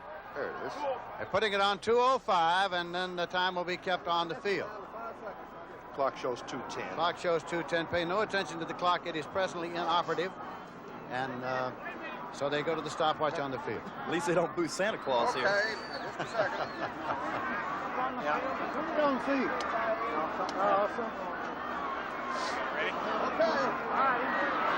And the referee tells Rusty Lish it's 1st down. Is there any way you can shut that thing off? Yeah, it's off. Shut that thing off. Just shut it off so it's out. He wants to shut the clock off so it doesn't show anything. Wants to kill the clock. I imagine Texas would like to turn out the lights on the scoreboard. You're going to see a lot of fans just come on this football field when this game ends. Rusty Lish. Incomplete. Ooh, he had him too. He did. He got Trying to hit popped. Waymer. It'll be 2nd and 10 at the 35. Steve McMichael, the defensive tackle for Texas, just leveled Lish. Public address announcers informing the crowd now that the official time is being kept on the field. Doman is coming in. The clock, of course, in any case, stopped on the incompletion. There is no 2-minute warning in college football. Doman to the left side. Dickerson to the right. Rusty Lish is rolling. Goes to McAfee, a one-hand stab for McAfee. A one-hand catch and another 1st down Notre Dame at the 23. Oh, great example of the great hands of Ken McAfee. Here's Lish rolling out to the right. Now watch this one-handed left with his left hand. What a catch. What an athlete. Ken McAfee, his father played at Alabama and then played tight end with the Giants. McAfee had 205 scholarship offers when he finished high school. Waymer, it's incomplete. Blackwood covering defensively. McAfee's had 4 catches for 46 yards today, 2nd and 10. You know, I wonder how the Texas defense is going to react to all these passes late in the game. Well, Notre Dame pouring it on. It sure is. They're trying to get another touchdown, and of course they've got this game completely in hand, but they're thinking about that #1 ranking. Who can blame them? 38 to 10. 45 points against Texas would look a lot better than 38, I guess. Doman in motion across. Rusty Leash. And it's incomplete. Intended for Don Knott. Not the intended receiver, number 21. It'll be 3rd and 10 at the 23-yard line. You know, Paul, looking back on the ball game, obviously the turnovers played a big part, but don't you think that a lot of it has been the fact that there really has been a physical mismatch up front? Notre Dame has controlled the line of scrimmage both ways. Well, coming into this ball game, we talked about Notre Dame being bigger, a little bit stronger up front, and Texas had to counter with its quickness, and it just wasn't a match today. Not still in the ball game is the tailback, Rusty Leash. To Weimer, inside the 15-yard line. Marked at about the 14. And Blackwood on the stop. Short of first down yardage. Rusty Lish, number 2 quarterback for Notre Dame, rolls out to his left. He sets up. He's got Dave Weimer out to the left side. Here comes Glenn Blackwood up. Just man-to-man coverage out there. It'll be 4th down and a yard to go. And that is Merv Johnson, the assistant head coach. What a job he's done with that offense. George Kelly on the defense, Joe Yano, Jimmy Johnson. Need a yard. Rusty Lish got it. It's 1st and 10. Ball is at the 12-yard line. I don't know how much time remains because it's being kept with the stopwatch on the field. You don't hear very much about Notre Dame's wide receivers, but Dave Weimer's had an excellent day. He sure has. He's only a sophomore. In fact, the whole offensive backfield and the receivers, except Ken McAfee, will return next year.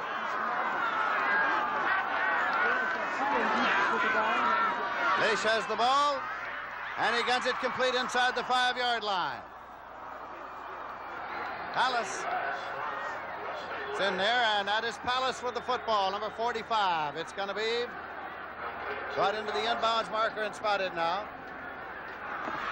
Less than a minute remaining. The crowd has started to move down to the sidelines, and we'll have a rush of people coming onto this field. Timeout. Notre Dame to stop the... the game is over. The game is over. The game is over. We'll return to the Cotton Bowl after this word from your local station.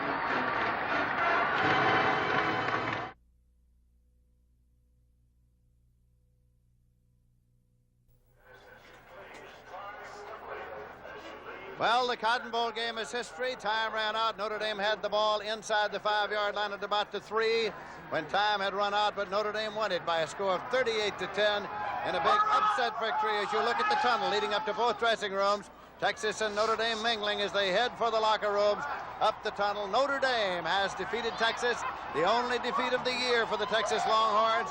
Notre Dame, of course, will lay claim to the national championship.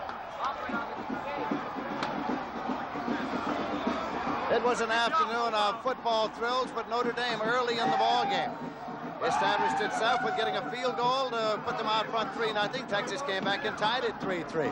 From there, Notre Dame moved on, and the one big factor that was so obvious all day long was that the thing that killed Texas were the turnovers. They turned the ball over. Notre Dame alertly took advantage of it and won the football game. Lizzie, the first 4 turnovers in the first half, Notre Dame got 4 turnovers.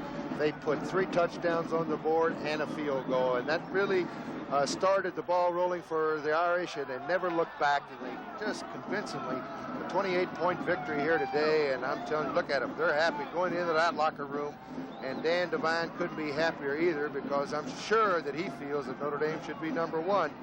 There's Montana. Fine quarterback, did an outstanding job. I tell you, you know, Paul Alexander brought up, I think, the point that really made the difference. Up front, Notre Dame was just too strong, both offensively and defensively. Dave Huffman, the center. Ted Horansky and Ernie Hughes, the 2 guards. Tim Foley and Steve McDaniels and Ken McAfee were just a little bit too strong up front blocking. And then, of course, the front four and the linebackers for Notre Dame were just fantastic. And I don't even remember Luther Bradley, Restic, or Browner, or Bergmeyer making a tackle. They didn't have to, because Browner, Dyke, Calhoun, Fry, and the linebackers took care of the running game. You know, Paul, I think the coup de grace in the ball game came right after halftime. As you'll recall, Texas had closed to within 14 points right before the half. And Notre Dame just took that second half kickoff and really established control of the line of scrimmage, and they did it on the ground, which is something of a surprise because Texas really did not feel that Notre Dame would be able to run the ball on them that effectively. They only picked up 2 first downs in the second half, unofficially, Texas. And they had 12 first downs in the first half. So let's go down now to Don Criqui and Coach Dan Devine. All right, Lindsay, here is the coach of Notre Dame, a man who's been under much fire this year, particularly after the team lost to Mississippi. Now directs his team to what might be one of the great victories in the history of this university, and there's no question about that. Dan, it must be a great feeling. Well, we have a great group of people, and there's old Joe Rustic's mom right down there. She's a coach's wife. She knows how I feel.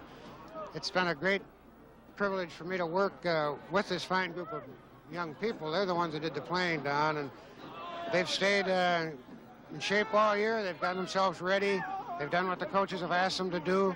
And I'm very, very happy for them and for the University of Notre Dame. What about stopping Texas' highly potent offense, Coach Devine? Really, the great back Earl Campbell wasn't a factor in the game.